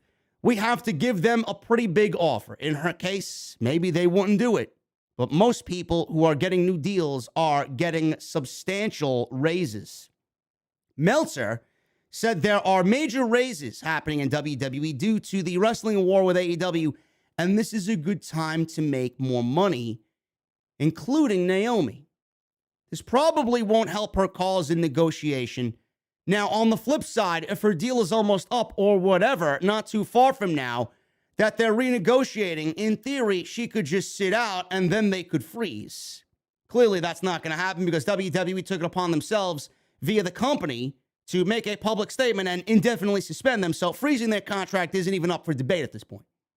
It's the same thing with Sasha. Whenever her deal is up, which I'm assuming is the same because there were people on podcasts talking about this, about Sasha and Naomi both being up at the same time. In 2019, Sasha Banks signed a new deal. It wasn't for 5 years. It was for 3. More money. Just re-up the contract and renegotiate the contract, but at the same year, per year, she got more money. But it's the same contract length, 3 years. It wasn't 5 years. Meltzer said that if you walk out for a while, they could easily freeze your contract. They can freeze it, in theory, forever if they wanted to. Meltzer brought up how WWE can't freeze the contract forever to keep a talent under contract to prevent them from going somewhere else. And at some point, the talent would just go to court and win. But it's another hassle to go through if you are said talent. Now, like I said, they can't freeze the contract because WWE already indefinitely suspended them. Sasha and Naomi's contracts are up. So this poses the question of where they are going to go and what their next move is. Naomi, I don't know what Naomi is a question mark and big, bright marker here. I don't know. I don't know what Naomi, I don't know what Trinity is going to do. Whatever she does, I'm going to be in support of her anyway because she had the balls to walk out. And that takes a lot of balls, and that really deserves respect in itself. If she stays, obviously she has 100 reasons why she wants to stay, make more money. She's probably going to make more money now than ever before. WWE does not want to lose her to AEW. WWE does not want to lose her, period. She is married into the Uso family, right? Or the Anoa'i family. She's married to one of the Usos, right? So she's not going anywhere. Why would she want to leave her husband? Why would she want to leave her friends, that locker room, her family? There's 1,000 reasons why she would not want to leave. Now, Sasha Banks, I don't know what this woman could do whatever the fuck she wants. This woman could retire today and go to Hollywood tomorrow and be a megastar in Hollywood. She could do whatever the fuck she wants. Sasha Banks is a star, no matter how you look at it. If this woman wants to wrestle, she will wrestle. If she wants to retire, she could easily retire and do whatever she wants. She's only 30 years old. Only 30 years old, man. She hasn't even hit the fucking prime of her career yet. You don't think this woman right now is knowing in her heart how good she is, and she isn't able to really break out of her shell because she's within the WWE walls? Could you imagine a Sasha Banks outside of WWE? I don't think that's a Sasha Banks that any of us are really ready for. I honestly and genuinely believe that. I don't think we're ready for whatever Mercedes has if she leaves WWE. She's going to shut a lot of people up. I say it every fucking time it's brought up. JD, who do you think is the best female women's wrestler on the main roster? Sasha Banks, and it's not even close. Not even close. Oh, no. You can't say that, JD. Charlotte is better. Asuka is better. Bayley is better. It's up for discussion. Sasha Banks is the best pure professional wrestler in that women's division. The only other one that I would put above her, who's not even on the main roster yet, and I pray to God she isn't ever, is Io Shirai. That's it. That is the only other woman in that company that I would put next to Sasha Banks, maybe a little bit above Sasha Banks, is Io Shirai. That is it. Sasha Banks is the best pure professional female wrestler in that company. She knows she's not valued. She knows she's not wanted. Apparently, according to Alvarez, the locker room doesn't want her there. The locker room isn't really showing her any sympathy whatsoever. The locker room doesn't understand why she walked out, why Naomi walked out. WWE, for all intents and purposes, is petty, showing their pettiness to Sasha Banks and Naomi. Vince McMahon, without even knowing it, could actively be driving Sasha Banks right into the arms of Tony Khan and AEW. Now, this is something that I know people don't want to discuss. This is something that people don't want to ever discuss, but it needs to be discussed. If Sasha Banks is not done with professional wrestling, and she is a free agent, I understand why her and her family wanted to stay with the company. 3 years ago, I get it. It was a lot of money. WWE re-upped her contract. They renegotiated the contract. They kept the same length of the contract, but gave her more money. I'm sure Mikaze signed the new deal as well. WWE, they gave them whatever they needed to. That was the decision that they made as a unit. Who's to say that WWE now is not looking at Sasha Banks the same way, and Sasha Banks is not looking at the WWE the same way? This is a better Sasha Banks. This is a Sasha Banks that's a lot smarter than she was 3 years ago. This is a Sasha Banks that right now is 30 years old, in the prime, or just about to hit the prime of her career. She's not even there yet. She's done everything that she could possibly do in the WWE. Women's Tag Team Champion twice. SmackDown Women's Champion. NXT Champion. Raw Women's Champion. Main evented WrestleMania. Changed the entire perception of how you look at women's professional wrestling. Still to this day, owns the greatest women's match in the history of professional wrestling with Bayley. All happened in the WWE. Where she trained and had her fucking career start, it's fucking a shell of its former self. NXT was imploded, destroyed. The women's division on the main roster is not being treated the way that it should. Ever since John Laurinaitis came back to the company and Bruce Pritchard gains more power seemingly every fucking week, the women's division will never get back to what Sasha and Bayley first envisioned about women's professional wrestling. WWE is not going to bend and give Sasha what she wants. They're not going to make Sasha a fucking spotlight headlining act anymore when their favorites are Charlotte and Becky Lynch and now Bianca Belair. Sasha Banks is probably looking at all of this and really assessing the situation and asking herself for the first time in her career, what if? What if? What if she goes to AEW? What if she goes and signs a contract with Tony Khan? My goodness, man, the fucking social media foundation would crumble and would never look the same again. Sasha Banks brings with her 4.2 million Twitter followers and however many on Instagram. Sasha Banks can do whatever she wants. Sasha Banks can go to AEW and be the face that division desperately needs. She can go in there on day one and make an immediate impact. I know I throw game changer around a lot.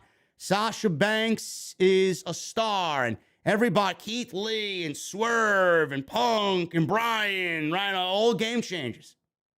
We've all been guilty about using the term game changer.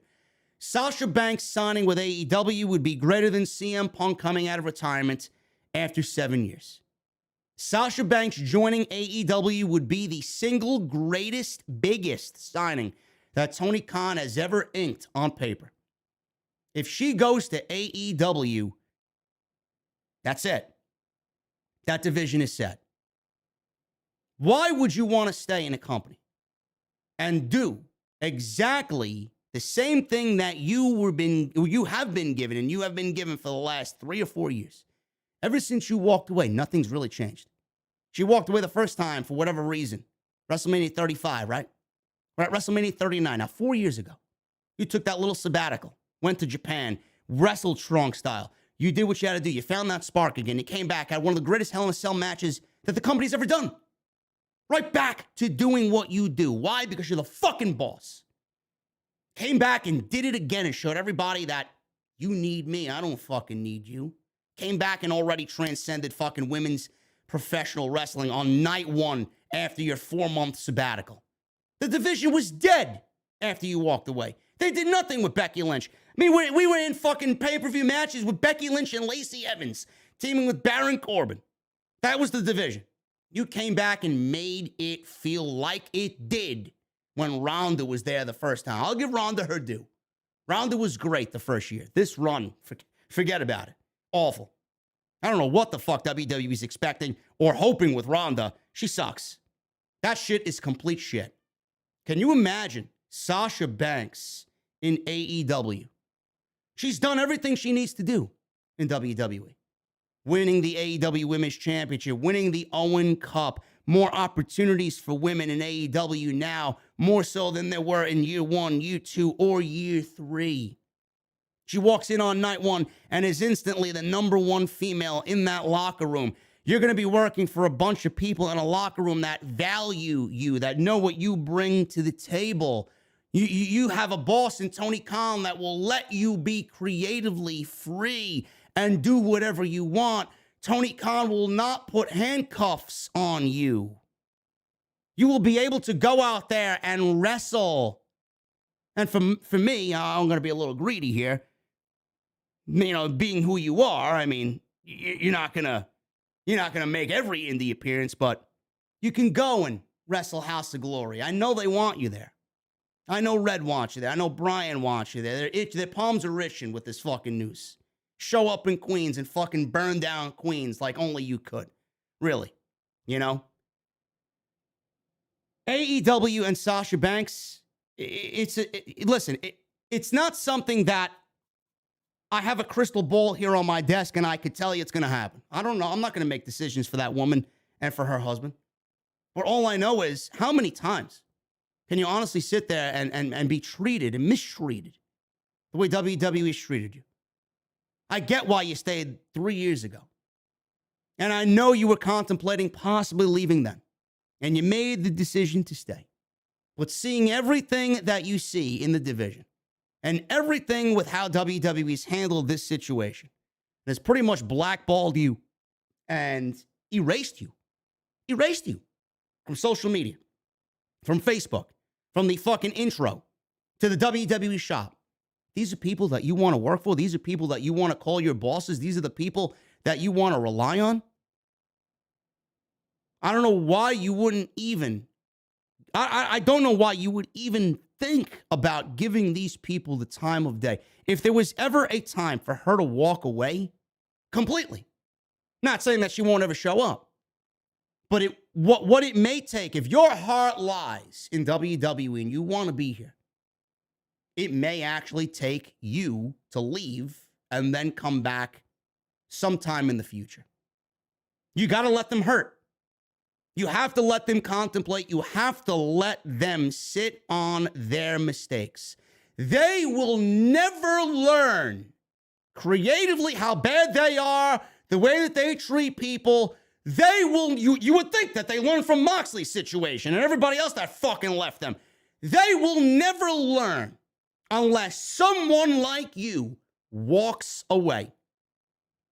Honestly, if Sasha walked into AEW, wrestled there for 3 years, came back for another couple of years in WWE and called it a day, they would treat her very differently than what they do now and how they treat Sasha Banks now. This woman, if there was ever a time in her career to walk away, this year is the time to walk away.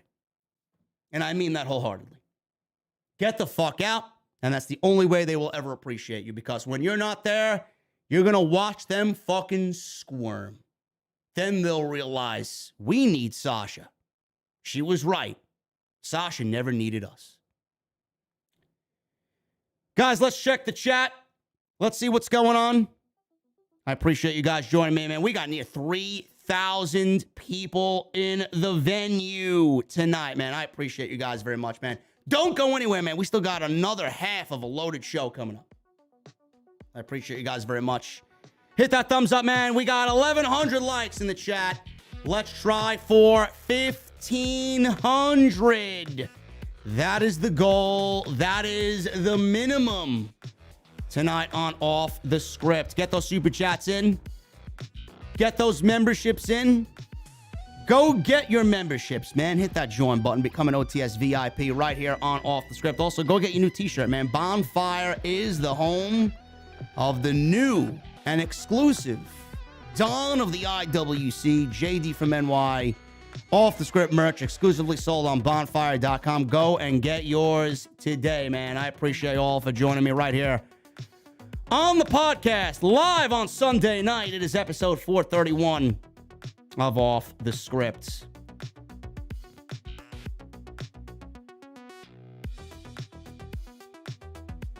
Moving on with the rest of the news, man. Ric Flair. Ric Flair is back in action, man. Why? I don't know. I don't know why Ric Flair wants to wrestle. Apparently, Ricky Steamboat declines offer to wrestle Ric Flair at StarCast 5. Conrad Thompson addresses the Ric Flair Dark Side of the Ring controversy. So Ricky Steamboat was supposed to return to the ring in July to wrestle Ric Flair at StarCast 5 in Nashville during SummerSlam weekend. Steamboat stated during a High Spots Superstore signing that he was approached about doing the match, but he has declined the offer. He said the following: "Well, I was approached and given it some really serious thought. A lot of respect to the guy in the ring. You know, both of us are night and day when it comes to stuff out of the ring. Flair wouldn't be Flair without it.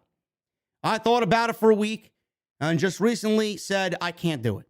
I know when I wrestled Jericho at WrestleMania 25, then we had the return match at Backlash in a singles, but at 69, I know it's a six-man tag and I could get a little this and that in, but with all due respect to our fans, I want them to remember me that last time I was in there with Jericho when they chanted, 'You still got it.' I don't want to scar that phrase." Even that night with Jericho, you know, I was working for WWE. I was one of the trainers at the school, and I was pretty active in the ring, so I had a lot of confidence in myself. But knowing Ricky now and not being able to be in the ring for a number of years, I don't want to tarnish the memory that the fans have of me. It'd be a good payday for sure, but I don't want them thinking maybe he should have stayed retired. You know, and I could get out there and maybe pull it off and say, well, you know, for a guy who's 69 years old, he sure did pretty good for himself out there, but that's a double-edged sword, right?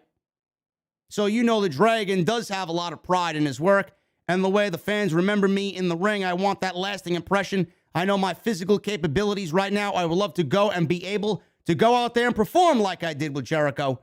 I was 56 or 57 years old, but I don't think I want my fans to remember me as the guy and not have a chance of disappointing them. That's how much I love you fans." End quote. You got to respect Ricky Steamboat, man. They did ask him. They did ask him to wrestle Ric Flair or Even if it wasn't a singles match, a six-man tag he mentioned. Who was going to be a part of this? I don't know. I believe it was FTR and the Rock and Roll Express, maybe. I believe that's who was also involved. He said no. He said no. Now, granted, as Ricky Steamboat put it, I don't want to go in there and tarnish what I had. We don't want you to tarnish what you had either. We don't want to see you win there just as much as you don't want to see yourself in there. See, that's the level of human being and the level of mindset where Ricky Steamboat is at to where Ric Flair is at. Now, Ricky Steamboat also refuted Jake Roberts' claim on his podcast that Steamboat is dealing with health issues, and that's the reason why he's not in the ring at StarCast. The Dragon stated that he has a little arthritis in his shoulders and his knees from years of wrestling, but he sees his doctor every 6 months and everything is fine, including his blood, his cholesterol, and his liver. Steamboat added that he still trains 3 times a week.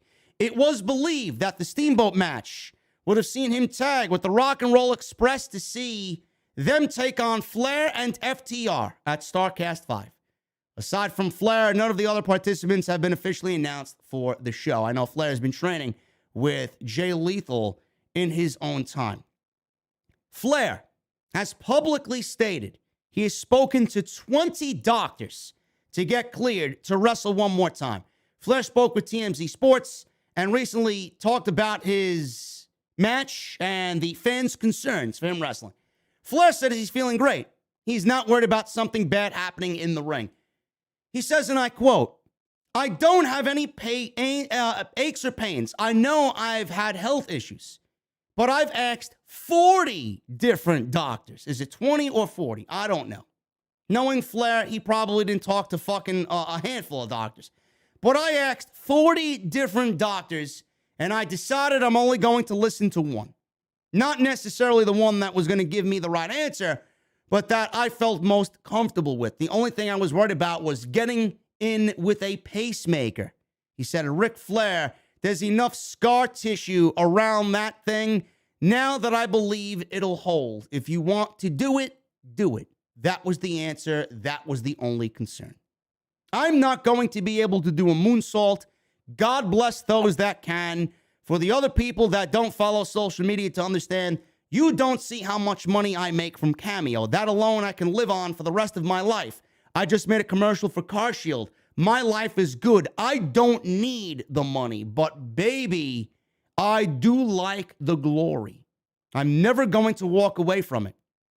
If I have a chance to get myself over, I'm going to do it, says Flair. Now, according to Conrad Thompson, the Nature Boys comeback is something many people are questioning. Some are excited. Some don't give a shit. Like me, I don't give a shit.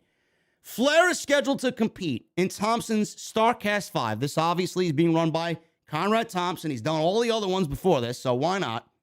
Although Thompson does understand people's reasoning for questioning Flair, he also explained to an interview with Wrestling Inc. that he believes that not a lot of people know the full story. No, I totally understand.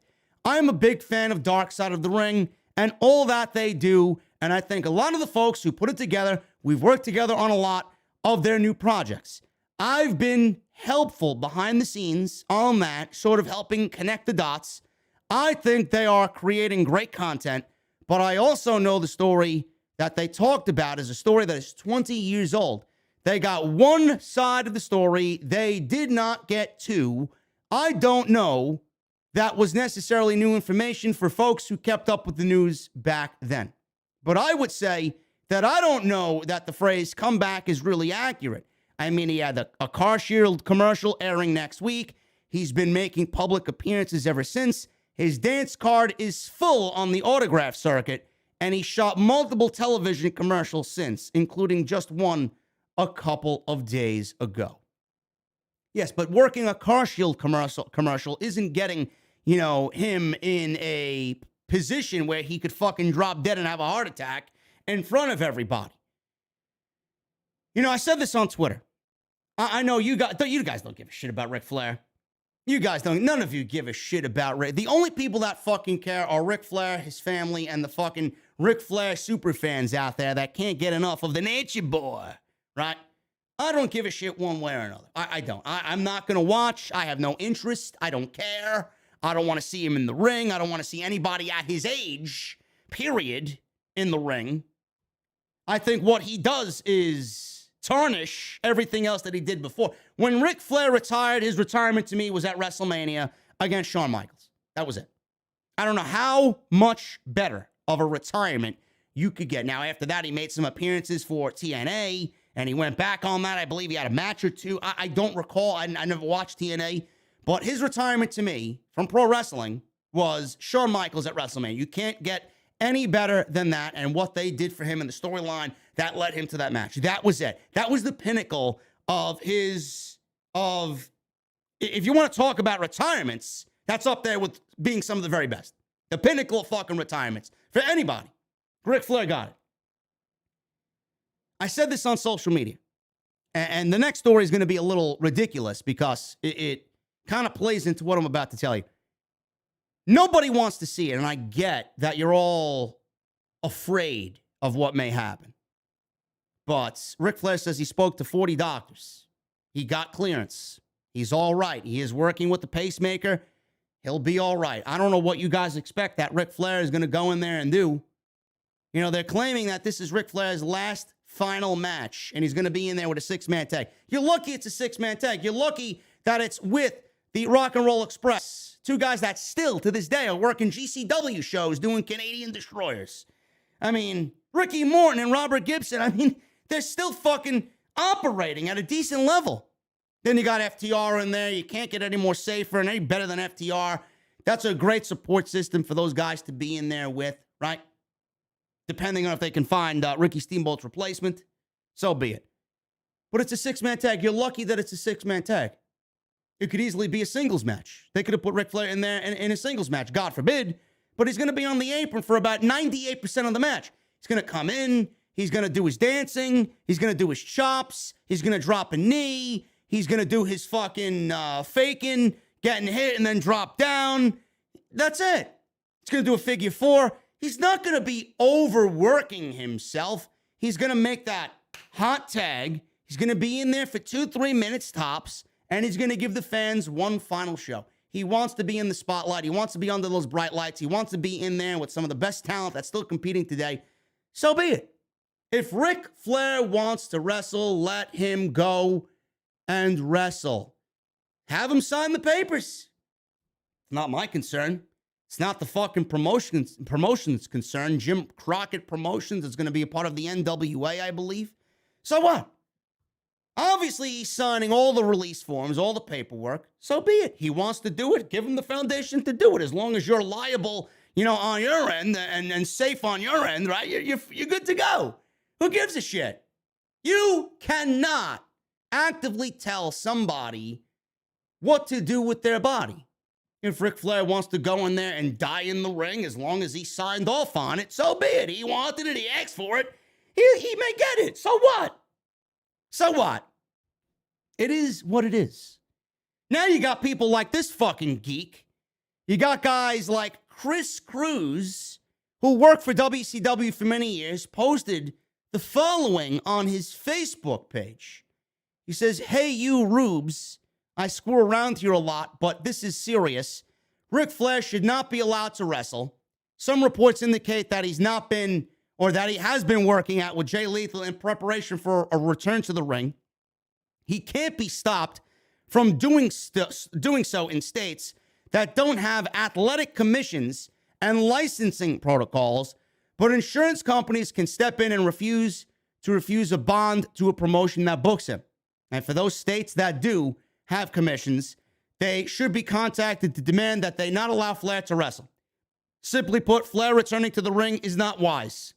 No way, no how. He's 73 years old, in poor health, an alcoholic, and has a pacemaker installed." Today, I emailed the following to the Maryland State Athletic Commission, since I live in Maryland, and will contact other commissions as well. I would encourage you to also email the commission and urge its members to deny Flair a license. It won't take long and could help keep Flair alive. This is the email I sent, and I quote, To the commissioners of the Maryland State Athletic Commission, recently published reports indicated that professional wrestler known as Ric Flair, who is 73 years old and has a pacemaker, is considering returning to the ring. Obviously, this is not wise. It's almost as if he wants to die in the ring. I am writing as a citizen of Maryland to express my concern about the prospect of Mr. Flair being granted a release, or a license rather, to wrestle in this state. I'm sure you understand how disastrous it would be for the commission if he died in the ring during a performance for which you granted him a license. I'd like to know what standards the commission has for granting a license to a professional wrestler. Is a physical examination required? Are athletes over 70 and who have a pacemaker installed allowed to wrestle professionally in Maryland? I look forward to your reply. This guy went above and beyond to email the Maryland State Athletic Commission about Ric Flair. The fucking show is taking place in Tennessee, SummerSlam weekend. So clearly he is making the rounds to all the different states' athletic commission. But this goes to show you what I just talked about, and this plays into what I just talked about. You can't actively tell someone to do what you want them to do. How many fucking people tell me every single night I'm on here, JD, your intro is too long. Why do you need 15 minutes? No matter what I say, it's not going to get through people's minds. It's not going to get through people's skulls, right? They're always going to ask, why? It's going to have to benefit them. People want it to benefit them. They want the easy access of getting right into the live stream. Meanwhile, they don't really understand that I'm waiting for the fucking audience to sit here in the live stream and get everybody hyped up before the live stream. It gets me hyped up. And in the 3 songs that I play, I'm getting myself prepared on what I have to talk about for you guys. So it's a little, behind the curtains look as to what I'm doing. I'm sitting here, I'm listening to the music that you guys are listening to, but I'm also getting myself prepped in the meantime. Getting myself a cold beverage, I'm taking a fucking piss. I'm going to make sure the cats are fed so they don't bother me for 3 hours. Nobody understands. Nobody understands that it's all a part of the show. JD, why do you need 15 minutes? Why do you need 3 songs? Why do you have such a long intro? I see the shit in the comment sections. Fast forward, you fucking retard. That's why fast forward exists.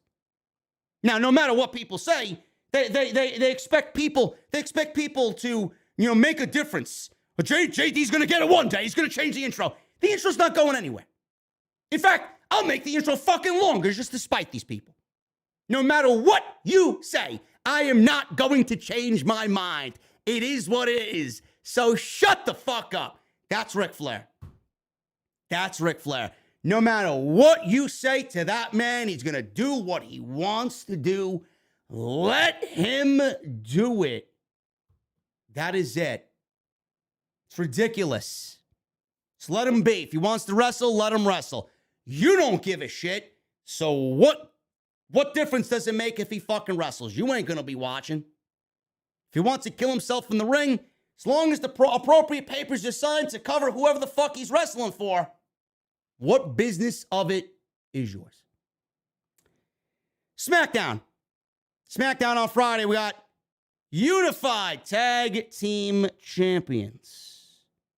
The Usos are now the Raw and SmackDown Tag Team Champions. Roman Reigns interfered in the match, giving the Usos the victory. Don't really like that because it kind of soils the victory. But they did it that way because WWE doesn't have Roman Reigns wrestling on the Hell in a Cell pay-per-view. And they will need a big-time title match inside the Hell in a Cell, which will lead to the Usos and RK Bro probably announcing at some point that they will be inside Hell in a Cell for the Unified Tag Team Championships. Very good match. The right outcome was the Usos, and they are now the Unified Tag Team Champions. My question is, where do we go with the division now? Does any team come over from Raw? Could the Alpha Academy show up on SmackDown and wrestle the Usos? Are the Usos going to go to Monday Night Raw and wrestle anybody over there? How many more matches are we going to get with the fucking Usos and Street Profits? That's what we're going to get. That's exactly what we're going to get. We got that all on SmackDown when the Street Profits were over there on Friday night. It's exactly what we're going to get. WWE gave the Usos the tag team champions, not because they have a plan for the division, not because they're excited about having one division now and one champion. They only did it to enhance the Usos and Reigns and the bloodline, and that is it. That is it. Xavier Woods beat Butch again.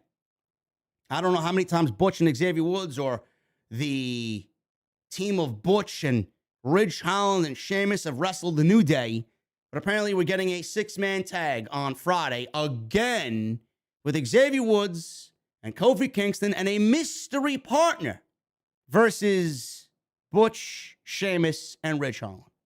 Shinsuke Nakamura beat Sami Zayn, and Raquel Rodriguez, she beat Shotzi Blackheart on Friday Night SmackDown, man. Smiley Raquel Gonzalez. What a fucking joke, man. I can't wait for fucking Braun Breaker to be brought up. Smiling. Yeah, my name is Braun Breaker. I'm the son of Rick Steiner, WWE Hall of Famer. I'm so happy to be on Monday Night Raw. Can't wait. Also on SmackDown, L.A. Knight made his debut, but not as L.A. Knight as Max Dupree. Adam Pearce was not sure about Dupree even being on the brand, but Dupree assured him that he signed a contract that was all set up by Sonya Deville. They're trying to get the name and the way he says the name Max Dupree over in his promos because he harped on that during the backstage segment on more than one occasion. Dupree has been appearing in dark segments in recent weeks. He introduced Mace and Mansoor as this was called the Knight Model Management. And apparently the new stable is Maximum Male Models, MMM. That's what they're called. Sounds like a fucking strip joint. It sounds like L.A. Knight is some low-budget fucking pimp, and he's running a male strip club called Maximum Male Models. At this point, it's not clear if Mace and Mansoor will be with him in this new group. I can't see why. I don't know why Mace or Mansoor will be looked at for this group with Max Dupree, L.A. Knight, but we will see if they are together or if it will be new members in the coming weeks with L.A. Knight now on SmackDown officially. The name change did not need to be. I said this on Friday. The name change is ridiculous. L.A. Knight was trademarked by WWE, so it goes back to what I've originally stated about why they changed the names. They changed the names because they just don't have anything else better to do, and they want to erase everything that Triple H brought to the table. This falls right into that category. There was no reason why L.A. Knight needed to be changed. I heard so many people claim, oh, L.A. Knight's not a good name. It's better than fucking Max Dupree. Even though L.A. Knight was a name I did not like. I got used to L.A. Knight. I'll tell you what. I said this on Friday as well. L.A. Knight, Eli Drake, whatever the fuck you want to call him. He is so fucking good, he's gonna get the name Max Dupree over. So I'm not really concerned about that. My issue is that it's unnecessary. It did not need to be changed. Simple. SmackDown, 513 ratings, 1.893 million viewers. 1 week before that, it was 1.998 million viewers. 18 to 49 demo did a 0.40 rate. Wow, Ronda Rousey's really bringing in the ratings on Friday night, right? She's really bringing in the ratings there, Vince, right? Now you want to know why Sasha Banks wants to say fuck you to your shit creative. Ronda ain't making a big difference yet. You want me to put her over? This is down from a 0.46 rating. This was the second lowest key demo for an episode that aired on Fox, just behind the April 29th show. Roman Reigns, his next 3 challengers are seemingly revealed. Matt Riddle at Money in the Bank, Randy Orton at SummerSlam, and Drew McIntyre at the Clash at the Castle UK Stadium show. Meltzer talked about this on The Observer Live. Right now, the talk is, and none of this is close to etched in stone, that Reigns will wrestle Riddle at Money in the Bank, Randy Orton at SummerSlam, and Drew McIntyre in Cardiff, Wales. The first summer TV Reigns was announced for was the 7/25 Madison Square Garden show, which is the go-home show in July for SummerSlam. Reigns will be appearing on TV to build to those 3 matches and has also been announced for the July 22nd SmackDown in Boston and the August 19th SmackDown in Montreal. Reigns has not defended the title since beating Brock Lesnar in a unification match at WrestleMania 38. And right now, Reigns is not on the Hell in a Cell card, which happens on June 5th. I like it. I think with Orton and Riddle losing those titles, them being moved into singles capacity to go against Reigns, which will ultimately lead to the breakup of the team of RK Bro, I'm all for it. So Reigns can go through Riddle. He can go through Orton. Should be a great match.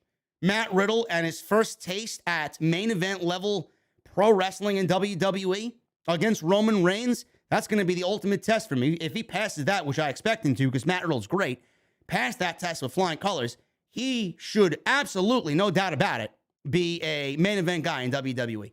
Reigns beats Riddle. Reigns beats Orton. RK Bro breaks up. The Bloodline has driven a stake right into the RK Bro team. Then Reigns goes on to the UK and loses the title to Drew McIntyre, dropping the Universal title only. He will have the WWE title. Drew McIntyre can take the reins over on SmackDown while Reigns goes to Raw. Then enters Cody. Cody Rhodes would then enter the chat and then would take the WWE title before the end of the year. Seemingly all leading to Roman Reigns trying to get back his titles, but is stopped by Dwayne. I read today that The Rock has no movie commitments for the rest of the year up until WrestleMania next year. WWE, they want that shit in Los Angeles, man. That is the time to do it. LA, Hollywood, Rock, Reigns, it's going to happen. That match does not need the titles. That match does not need Roman entering as dual champion. After that, after Roman beats The Rock, that's it. It's all over. Or if WWE wants Rock to win his last match and beat Reigns, they could go off to Hollywood together and leave WWE. But you can't have Rock beat Reigns as the champion. The Rock doesn't need the championships. If WWE wants that to be an open field, unpredictable, having Reigns go into that would probably be a lot better than him going into the match without the championships. So why would they do that? Why would anybody ever entertain that?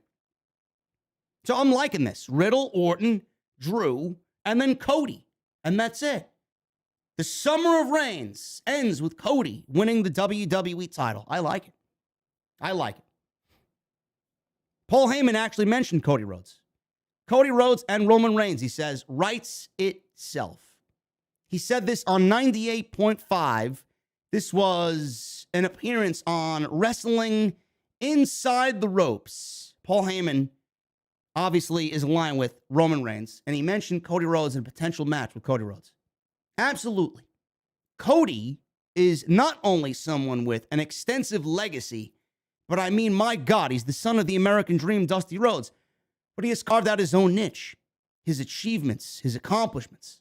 When he couldn't gain enough traction in WWE to become a legend, the first ballot Hall of Famer, to become a WWE or Universal or Unified Heavyweight Champion, he went out on his own. He, quote unquote, blazed his own trail.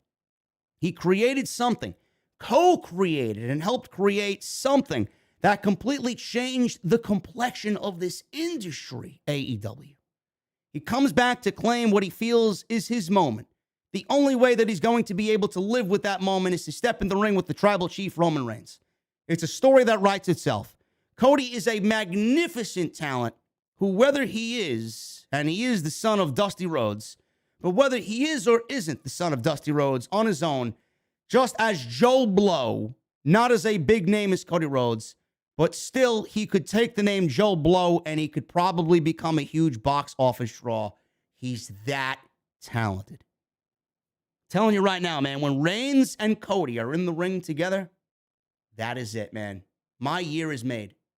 My year is made. That's what I want. I can't wait for that and the interaction between Reigns and Cody and Heyman and Cody. It's going to be awesome, man. Cody beating the tribal chief, it's coming. It is absolutely going to be a thing, and I can't wait for it. Madcap Moss on SmackDown may be getting a new gimmick. Dave Meltzer confirmed in the latest Wrestling Observer newsletter that there have been pitches to change his gimmick and look, but it's not a lock, as they, right now, are considering it and only considering it.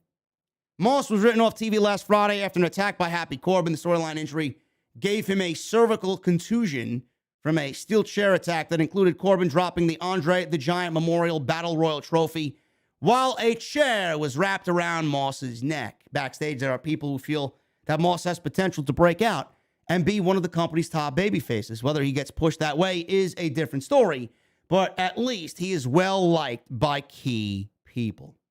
Good. This is exactly what needs to happen. Drop the fucking ha, lame jokes, suspenders, and be something a little bit more serious. He's got the talent. He's got the look. He's got the aesthetic. He's got to work on his promo, but he's a likable guy who is very good in the ring and has got a great body. Why not? Why not? It's about time WWE starts building new stars and getting behind new stars instead of putting them on TV with gimmicks like we see with Madcap Moss. AEW Dynamite. Ratings are in. They were up this week, above 900,000, 922,000, up from 840. In the 18 to 49 demo, the show did a 0.33 rating. This is the same as 1 week ago. Dynamite continues to face competition from the NBA playoffs that once again dominated the night. I will blame the NBA playoffs. I will not be using such excuses for Monday Night Raw. Dynamite ranked number 7 in the cable top 150 shows on cable for the nights. MJF gave Wardlow 10 lashes on Wednesday. Loved it. Absolutely loved it. It was a repeat of what they did with Cody and MJF, but they played it off in a different way to a point where it did not feel the same as what MJF did with Cody. So everything that they've done has been nothing short of great, and I can't wait to see that match with Wardlow and MJF at Double or Nothing. Adam Cole beat Jeff Hardy in an Owen Cup semi-final match. Adam Cole is already in the finals of the Owen Cup. That match I complained about on social media. It got 4 minutes of TV time. That is inexcusable. Absolutely inexcusable. If you guys want to go back and listen to the post show that I did with Jesse on Wednesday, we talked extensively about Tony Khan's got to do something, whether the show has to flow a little bit better, where he goes a little bit more quality over quantity, or TBS, TNT, Time Warner gives Tony Khan 5 minutes of an overrun. No way on any planet, on any show, should Adam Cole or Jeff Hardy in the main event get 4 minutes of TV. The match went on at 9:51. Neither guy got a fucking entrance. We go to commercial for 3 minutes. We come back, it's 9:56, and they got to rush to an end where Adam Cole gets the victory. Inexcusable. Britt Baker defeated Maki Ito in a first-round match for the Owen Cup. Kyle O'Reilly beat Rey Fenix in a great match. Owen Cup first round. O'Reilly is now in the semifinals. He will wrestle Samoa Joe, who beat Johnny Elite, a.k.a. Johnny Mundo, a.k.a. Johnny Impact, a.k.a. John Morrison. Keith Lee and Swerve beat the Work Horsemen. That's Anthony Henry and J.D. Drake. Backstage news on John Morrison's AEW Dynamite debut. Is John Morrison now all elites? Morrison was let go by WWE in November. And he was there, obviously, with The Miz and the Drip Stick and Johnny Drip Drip. This was his second run with WWE. In between his WWE stints, he worked all over the world. Impact, AAA, Lucha Underground, several other places. Since his release, he's wrestled for AAA as well as GCW. PW Insider is reporting this week that he is not signed to AEW, but the door is open for additional appearances down the line. His wife, Taya Valkyrie, who was known as Frankie Monet in WWE, was also released by WWE last November and has since returned to Impact Wrestling in addition to working for AAA in Mexico. John Morrison does not need to be in AEW. I think he would obviously get lost in the shuffle.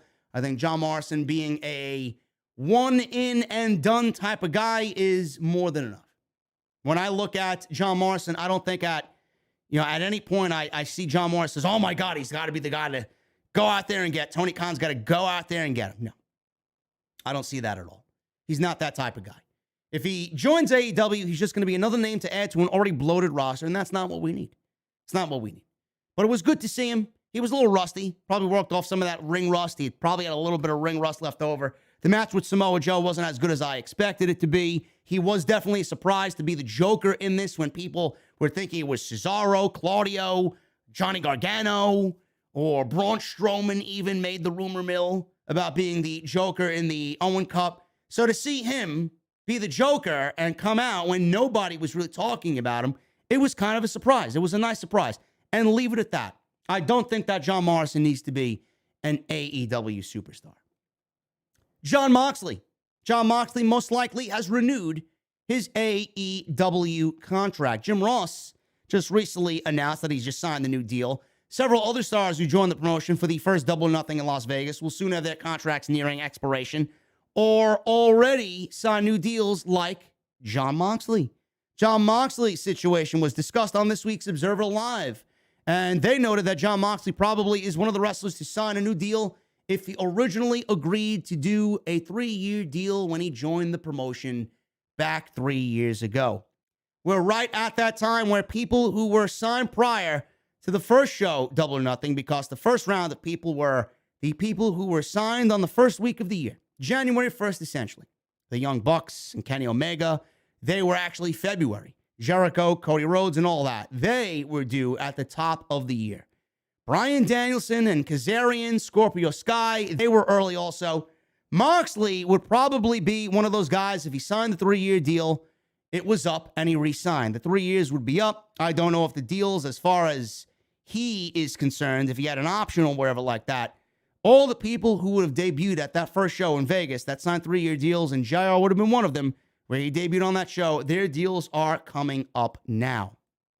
Moxley wrestled Dante Martin and Matt Sydal alongside Bryan Danielson on AEW Rampage on Friday night. During the show, Danielson had his leg trapped in between the ramp, where AEW omitted it from the show, and they exclusively shot the footage and put it on their YouTube channel. Jon Moxley, a lot of people were like, oh, he's going back to AEW. Look at Cody Rhodes. And I even did a off the script podcast on it. Not too long ago, actually, about a month ago, month and a half ago. Moxley, he's somebody that I could see going back eventually. Not now. Moxley probably signed another 3 years. He's very happy. Why would he go back now? There's really nothing going on there in WWE that would lure him back. He's making just as much money, if not more money here. Why would he go back? Why would he give up all that he's doing and that creative freedom and that happiness? Why would he give up the light schedule to go back on the road with WWE and be away from his family and his wife and his daughter? So stupid. A lot of people are like, oh, Moxley's going to join Cody Rhodes. He will eventually be back there, but at this point, no way.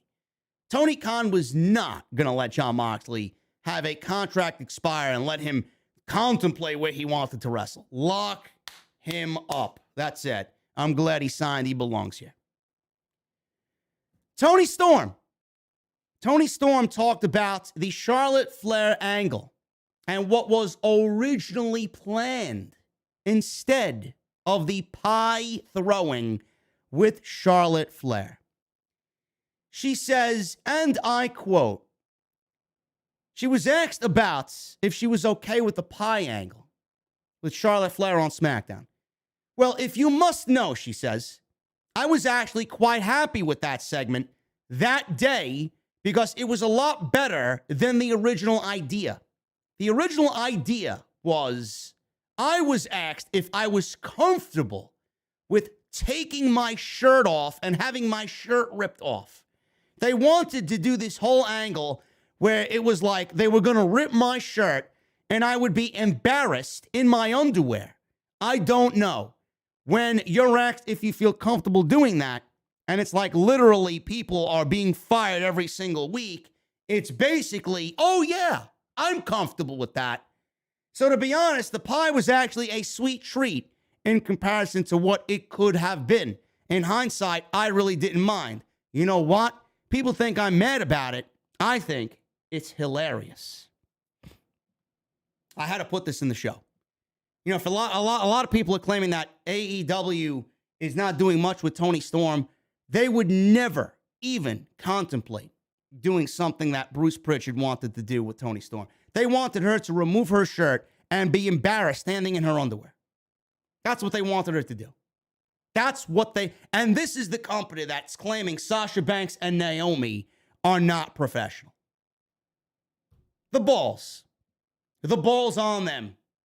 So if everybody that claims, oh, Toni Storm's wrestling on dark, Tony Khan is not using Toni Storm the right way, just reference this and reference that quote. Bruce Pritchard wanted her to have her shirt ripped off and be embarrassed standing in her underwear. Awful. NXT. Cameron Grimes and Solo Sikoa defeated Carmelo Hayes and Trick Williams. Lash Legend defeated Tatum Paxley in a women's breakout tournament opening round match. Awful. I had to watch this. Awful. Joe Gacy raised the stakes for his match with Bron Breakker at In Your House.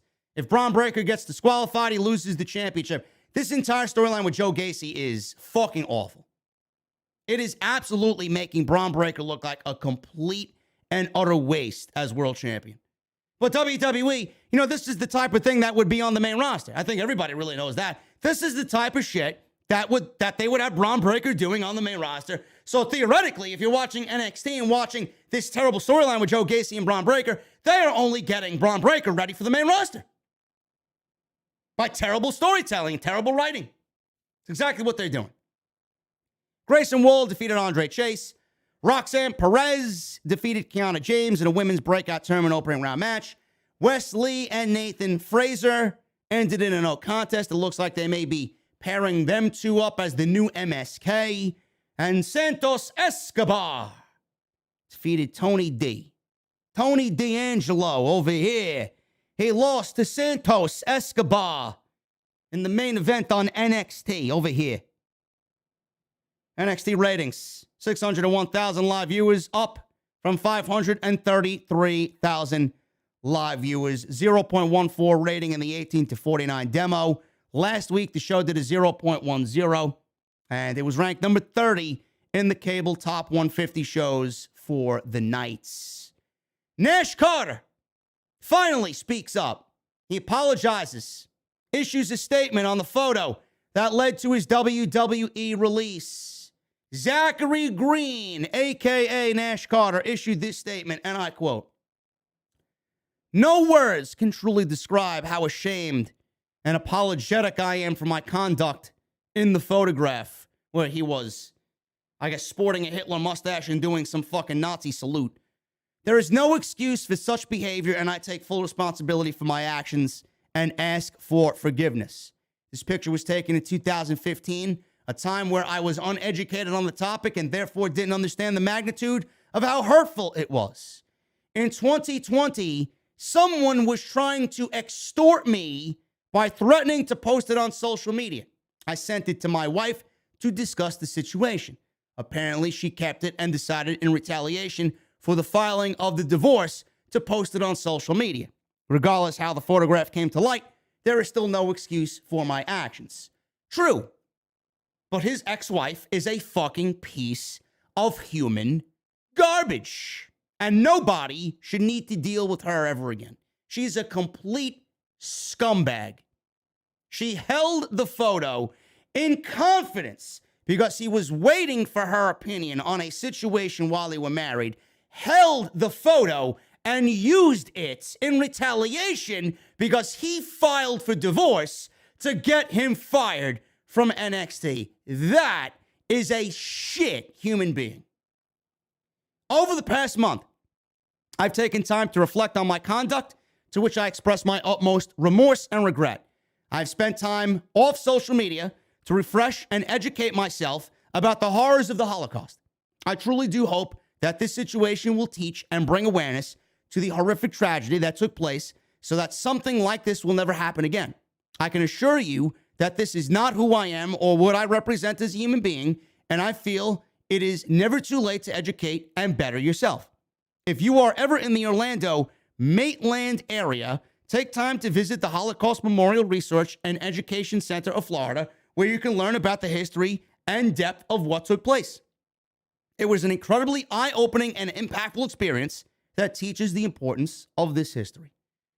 Now, it sounds like this was a apology and a public statement written by his team of lawyers, especially with that last line thrown in there. Wanted to really put the cherry on top of the cake, man. I get it. But the guy shouldn't have been fired. The guy should not have been fired for a photo dating back to 2015 when we all knew he was blackmailed with the fucking photo and it was done purposely to get him fired.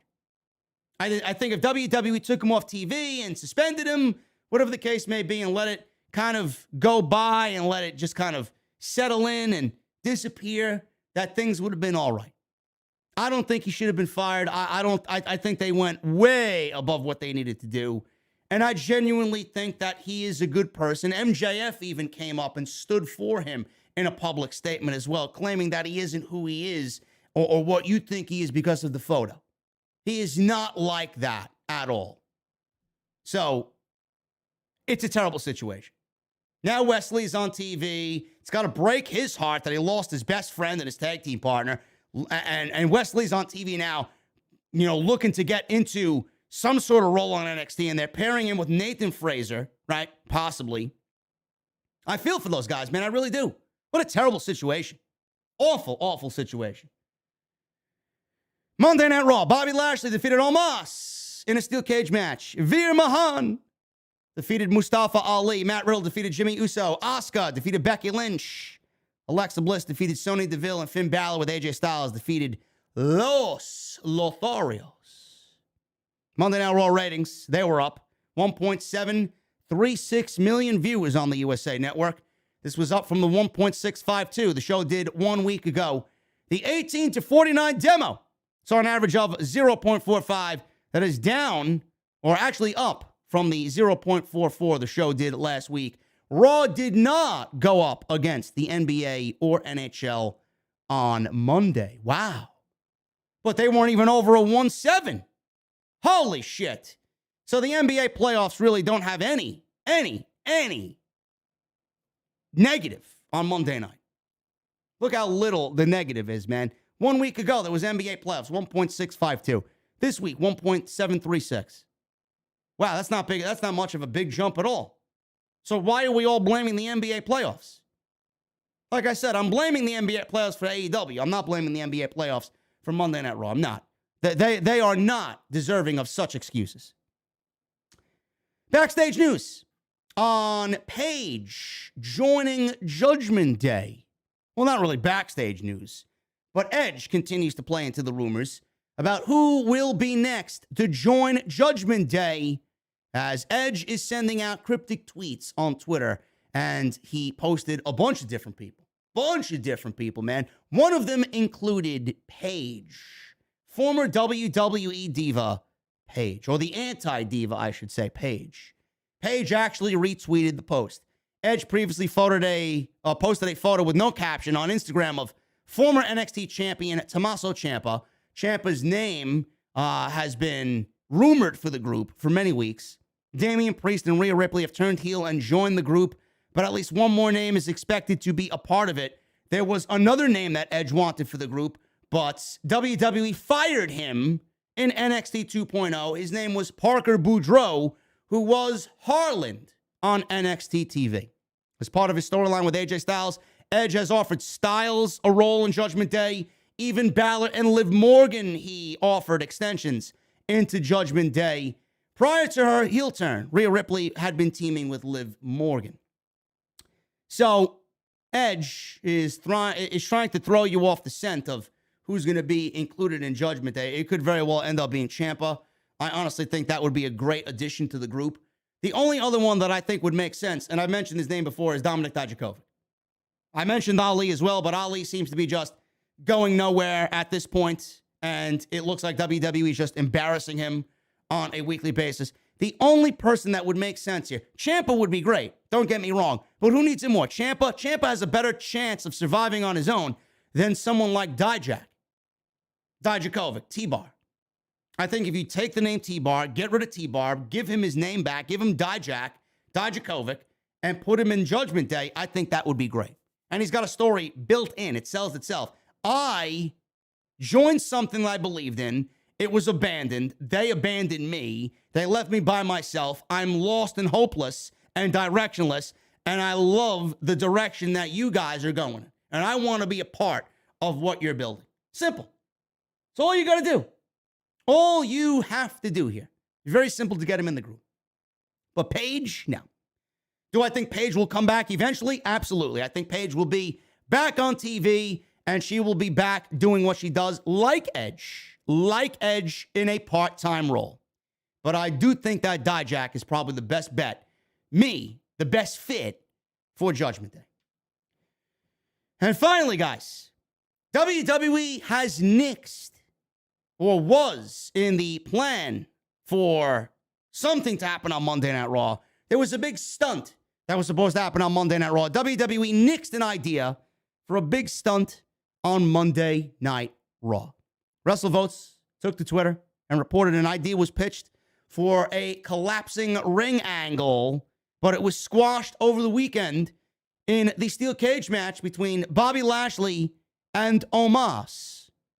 I don't know how well that would have worked and who pitched that idea, but it was pitched and it was shot down, obviously.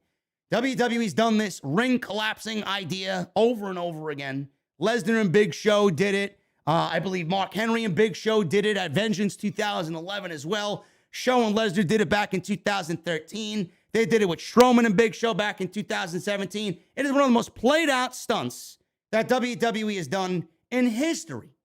But they wanted to do a ring collapsing in a steel cage match. How the fuck would that work? Who the fuck came up? This is the level of creativity on the fucking writing team on Monday night. How are you going to do a ring collapsing when the ring is attached to the steel cage? If the ring collapsed, then the steel cage would also come down and collapse as well, no? Who came up with this shit? That was an idea pitched to the creative team for this match. Unbelievable. Unbelievable. Now you know why I always shit on WWE creative. Guys, that is all I got. 2 hours and 38 minutes in, man. Thank you guys very much for joining me on this Sunday night right here on OTS. We're about to go over the Super Chats in just a second, man. Hit that thumbs up, man. I see 1,380 likes. Can we get to 1,500, man? We got 2,400 still lingering in the venue, man. We are jam-packed tonight. If you guys are in the chat and have not hit the thumbs up, 1,500 is the minimum tonight. Also, get those Super Chats in. We got 4 new members tonight, man. Thank you guys very much for all your support. Go check out all the other videos this week that you might have missed. Go get your t-shirt, man. The Dawn of the IWC, man. I'm a fucking boss in that shirt, man. Holy shit. Or on that shirt. Go get yours today, man. It's a great looking shirt, I have to admit. If I don't see this shirt being worn at an AEW Dynamite or at the next meet and greet, I'm gonna have to dump you, man. Get your shirt. Bonfire is the exclusive home of Off the Script. And make sure you guys continue to get those memberships in. Some news and notes here, man, on the podcast. My boy Dustin, who did the intro or has done the intro for the show with the long-term booking and all that stuff. You guys love LTB, man. You guys love long-term booking. He made me a new intro. A shorter intro. Same thing. I have it in my email. We're not going to unleash it until we get the new OTS Beer Garden up and running. The OTS Beer Garden should be sometime in July, after the 4th of July, around the 2nd, 3rd week of July. My team over at Deviate Designs is working on it, man. We're going to go back and forth and make it the best possible design we could make, man. Taking the podcast to the next level. So that's coming. New intros coming. And hopefully some new merchandise as well, man. Maybe I'll get some new emotes for the chat as well. I appreciate you guys, man. This show does not happen, and the success of this show and my success isn't possible without you guys right here on the show, man. Tonight's sponsored by Audible, audibletrial.com/offthescript. Go get your 30 days free of this service and one free audio book of your choice. Let's start at the top with the Super Chats, man. We got Joseph Taylor with a $2 Super Chat. Favorite Kenny Omega match not named Okada. Kenny Omega and Adam Page versus the Young Bucks at Revolution a couple years ago. Tag team titles, AEW tag team titles. Easy. Probably one of the greatest tag team matches of all time. Aracia with a $5 Super Chat. JD, shout out for my wife, Olive, for perfect grilling her first steak tonight. Yo, Olive, that's how you do it, honey. That's how you do it. You made Aracia a perfect steak on the grill. Can't ask for anything better, man. Thank you, Aracia. Shinobi CJ with a new membership. Thank you, Shinobi. I appreciate you, brother. What are you drinking tonight? Lena Scorpio 20 with a $3 Super Chat. She leaves me a super emoji con on YouTube with a fist bump. Appreciate you. Thank you so much. Will Check with an 8-month re-up. He's an 8-month VIP, man. Thank you for the commitment to the VIP club. JD, haven't been here live for over a month due to work, and it feels good to be back in the venue. Always look forward to listening to your wise words. I appreciate you, Will Check. Joshua Simo with a $19.99 Super Chat. WWE Mindset. Why are they mad that we know they are better than our handpicked tops and not wanting to continue to take a backseat for their entire career? Well, of course, they are the problem. I don't think so. Joshua, like I said, Becky and the rest of that locker room, everybody that's at a higher level, they don't want Sasha there or people like Sasha there because they know people like Sasha are going to speak up when things are wrong. They would rather Sasha and people like Sasha and Naomi get out so they have everything for themselves. Joshua Simo also with a $4.99. Hey, WWE, Cody is not the Band-Aid for everything. There are others on the roster that deserve a push. Joseph Taylor with a $5 Super Chat. JD, in your opinion, do you think Hangman will be buried if he loses to Punk? No. Absolutely not. Hangman has had a great title run. Don't believe the geeks online. Leo Galimara.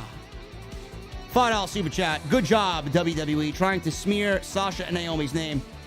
You have now made them probably the biggest stars in the company. No one cares about anything else. Their stars are certainly shining brighter, Leo. No question. And more people are for them than against them. Scott Woodford with a $1.99 Super Chat. My source says it's about the money, not creative. Scott Woodford, I think you're wrong. I think you're wrong. I don't know who your source is, but clearly you don't have any sources. Mecky McClendon becomes an OTS VIP for 8 months. So annoying when Sasha stands cry when we ponder the idea of her being in AEW. She's the best female wrestler in the world in her prime. Why are they crying? Why would they cry that she goes to AEW? I mean, are they fucking mental?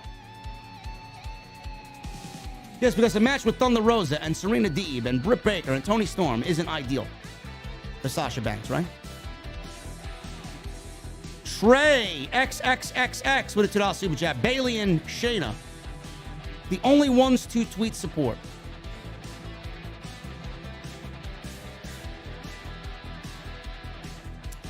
Arby with a $2 Super Chat. JD, thank you for recommending Evergrey.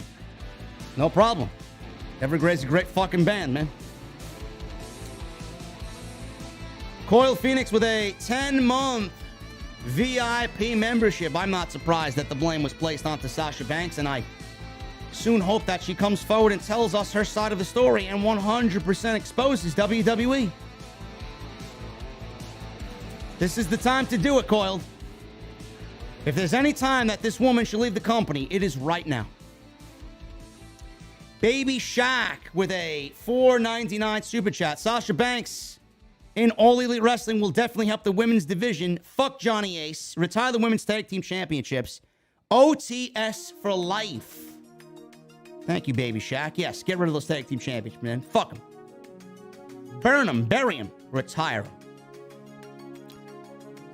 My boy Inverted with a $5 super chat. The disrespect from these new geeks is insane. What new geeks is that, man? Where is my OTS NWO family? He also says. Inverted. Who are these new geeks we're talking about, man? MGM Ballin' with a $4.99 super chat. Did you see Miro's quote tweet to Punk? Fans are turning on Miro now. Well, Miro was there when Punk was there, so if he wants to put a laughing emoji, by all means, he could put a laughing emoji. Hoolagrim with a 19-month OTS VIP membership, man. Holy shit. It's always OTS. Fuck the rest. Hope you're well, JD. Shout out to the community. OTS is all love. My membership says 13 months. Brother, you're 19 months, man. Fuck YouTube. YouTube are a bunch of fucking con artists, man. I had to reach out, and I got content ID claims. My videos all week got demonetized. Every video that I had, every live stream I had for last week, got demonetized because I played Dr. Disrespect's Red Skies. Some fucking idiot in France wanted to cover the song in French while claiming the song as his own. I had to reach out to the record label and speak to the record label, and thankfully I got a human being that understood the situation. They removed that song from the content ID claim on YouTube, and that video is no longer able to claim Doc song. I basically saved streamers all across the world using that song, which Doc says you are able to use. I think I did a good deed. Man.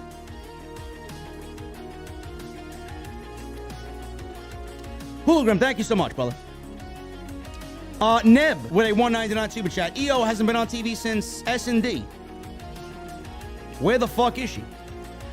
I don't know, man. That stand and deliver match wasn't bad, but she don't even fit NXT 2.0, man. What is she gonna do? What are they gonna do? Michael Evans with a $5 super chat. Amazing podcast, JD. Listened to most of it at work. My question is, what does Fox think about Sasha and Naomi being suspended? I would think they're pissed. WWE, they want to claim that the networks, own them and got them by the balls. But when WWE wants to do something that's going to anger the networks, they're not afraid to do it. That's the problem. Yes, Fox will be pissed if they lose Sasha Banks. I'm sure they will.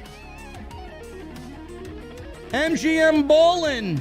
I just hit 133,000 subscribers. Did we really? Did we really? Let me check, man.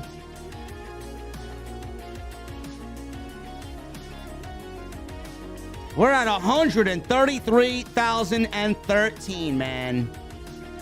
We did 133,000 tonight, man. Thank you guys so very much. I love you guys, man. You guys are so fucking awesome. Thank you, Ball. And Eddie Foster with a new membership. Eddie Foster, thank you so much, brother. What are you drinking tonight? Michelle Moran with a $2 super chat. When do you see Heyman betraying the bloodline? Never. I do not see Heyman leaving Roman at all. Cal TP with a $5 super chat. Hey, JD, Monday Night Raw will be here in Houston the day after SummerSlam. I'm sorry to hear that, brother. And they have Cody versus Seth Rollins on the match card. So this feud will drag out. Cal TP. No, it's not going to be dragged out till SummerSlam. After Hell in a Cell, it's over. Cody will move on to something else.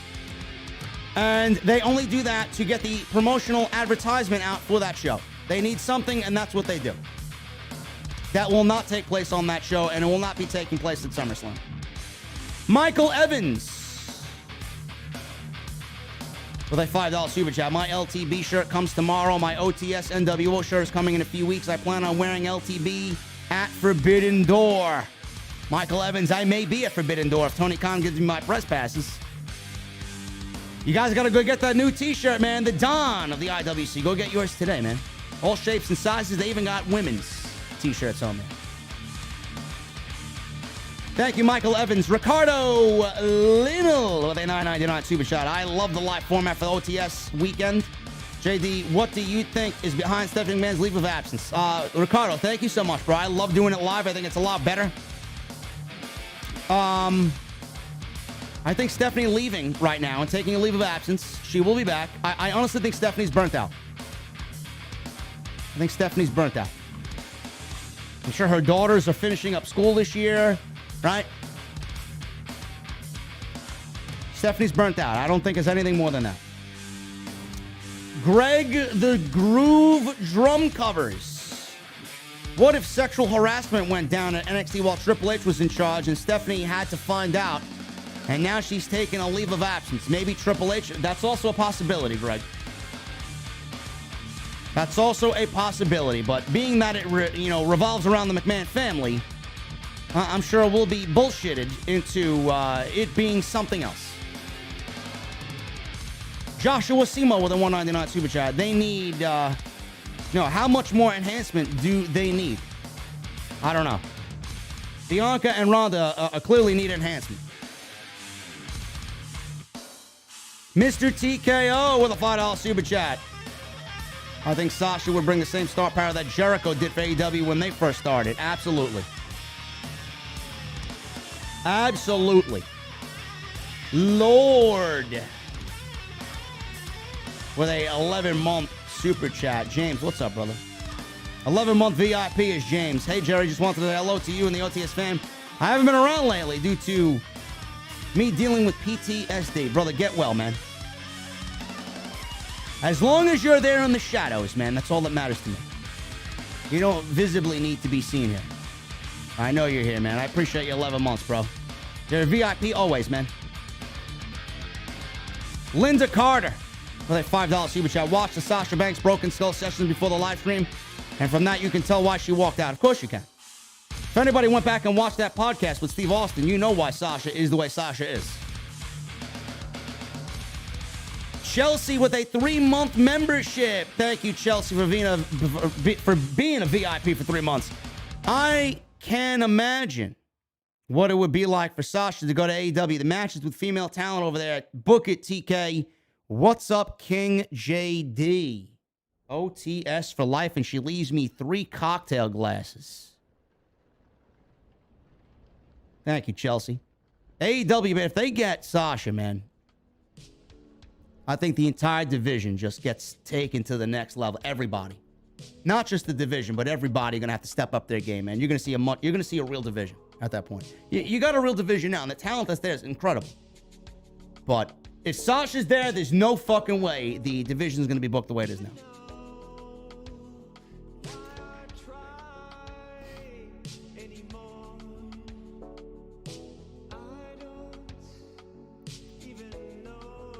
Ransley Haynes with a $1.99 super chat. Don't forget how Sasha Banks was pulled from SummerSlam.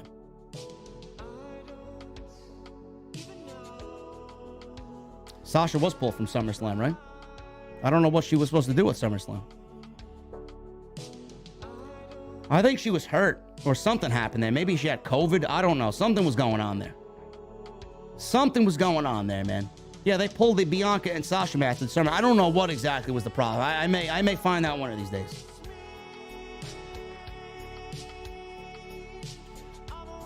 Your boy Stace, new membership. And then he leaves a $5 super chat. Been here since the days of JoJo's fat ass, man.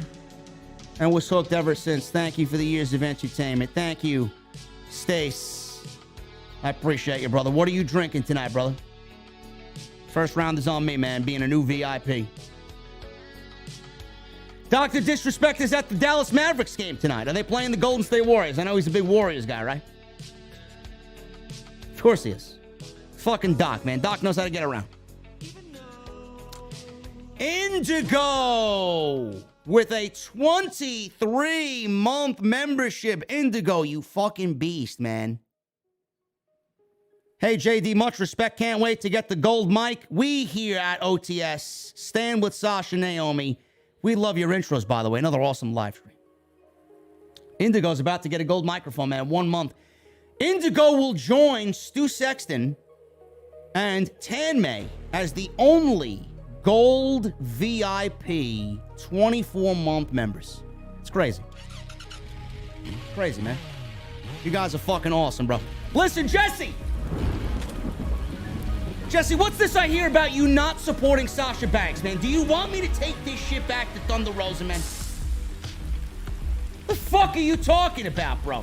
Yeah, this guy still wants his fucking taco truck, man.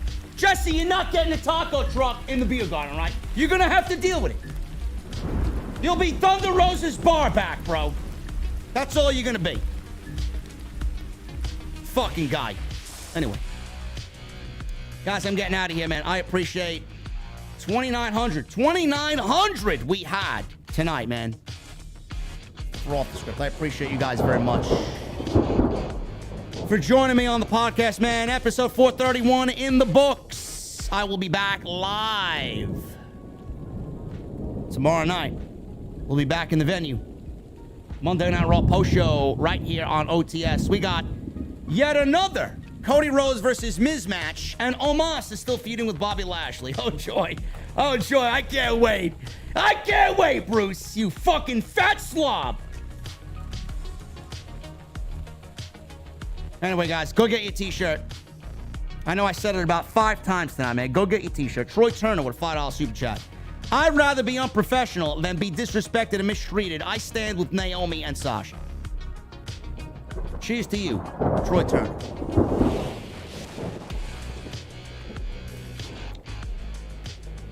Anyway, guys, go get your t-shirt. 2 likes. I need 2 likes for 1,500. Thank you for the super chats. Thank you for all the new members. Thank you for all the new subs, man. We just hit 133,000 subscribers.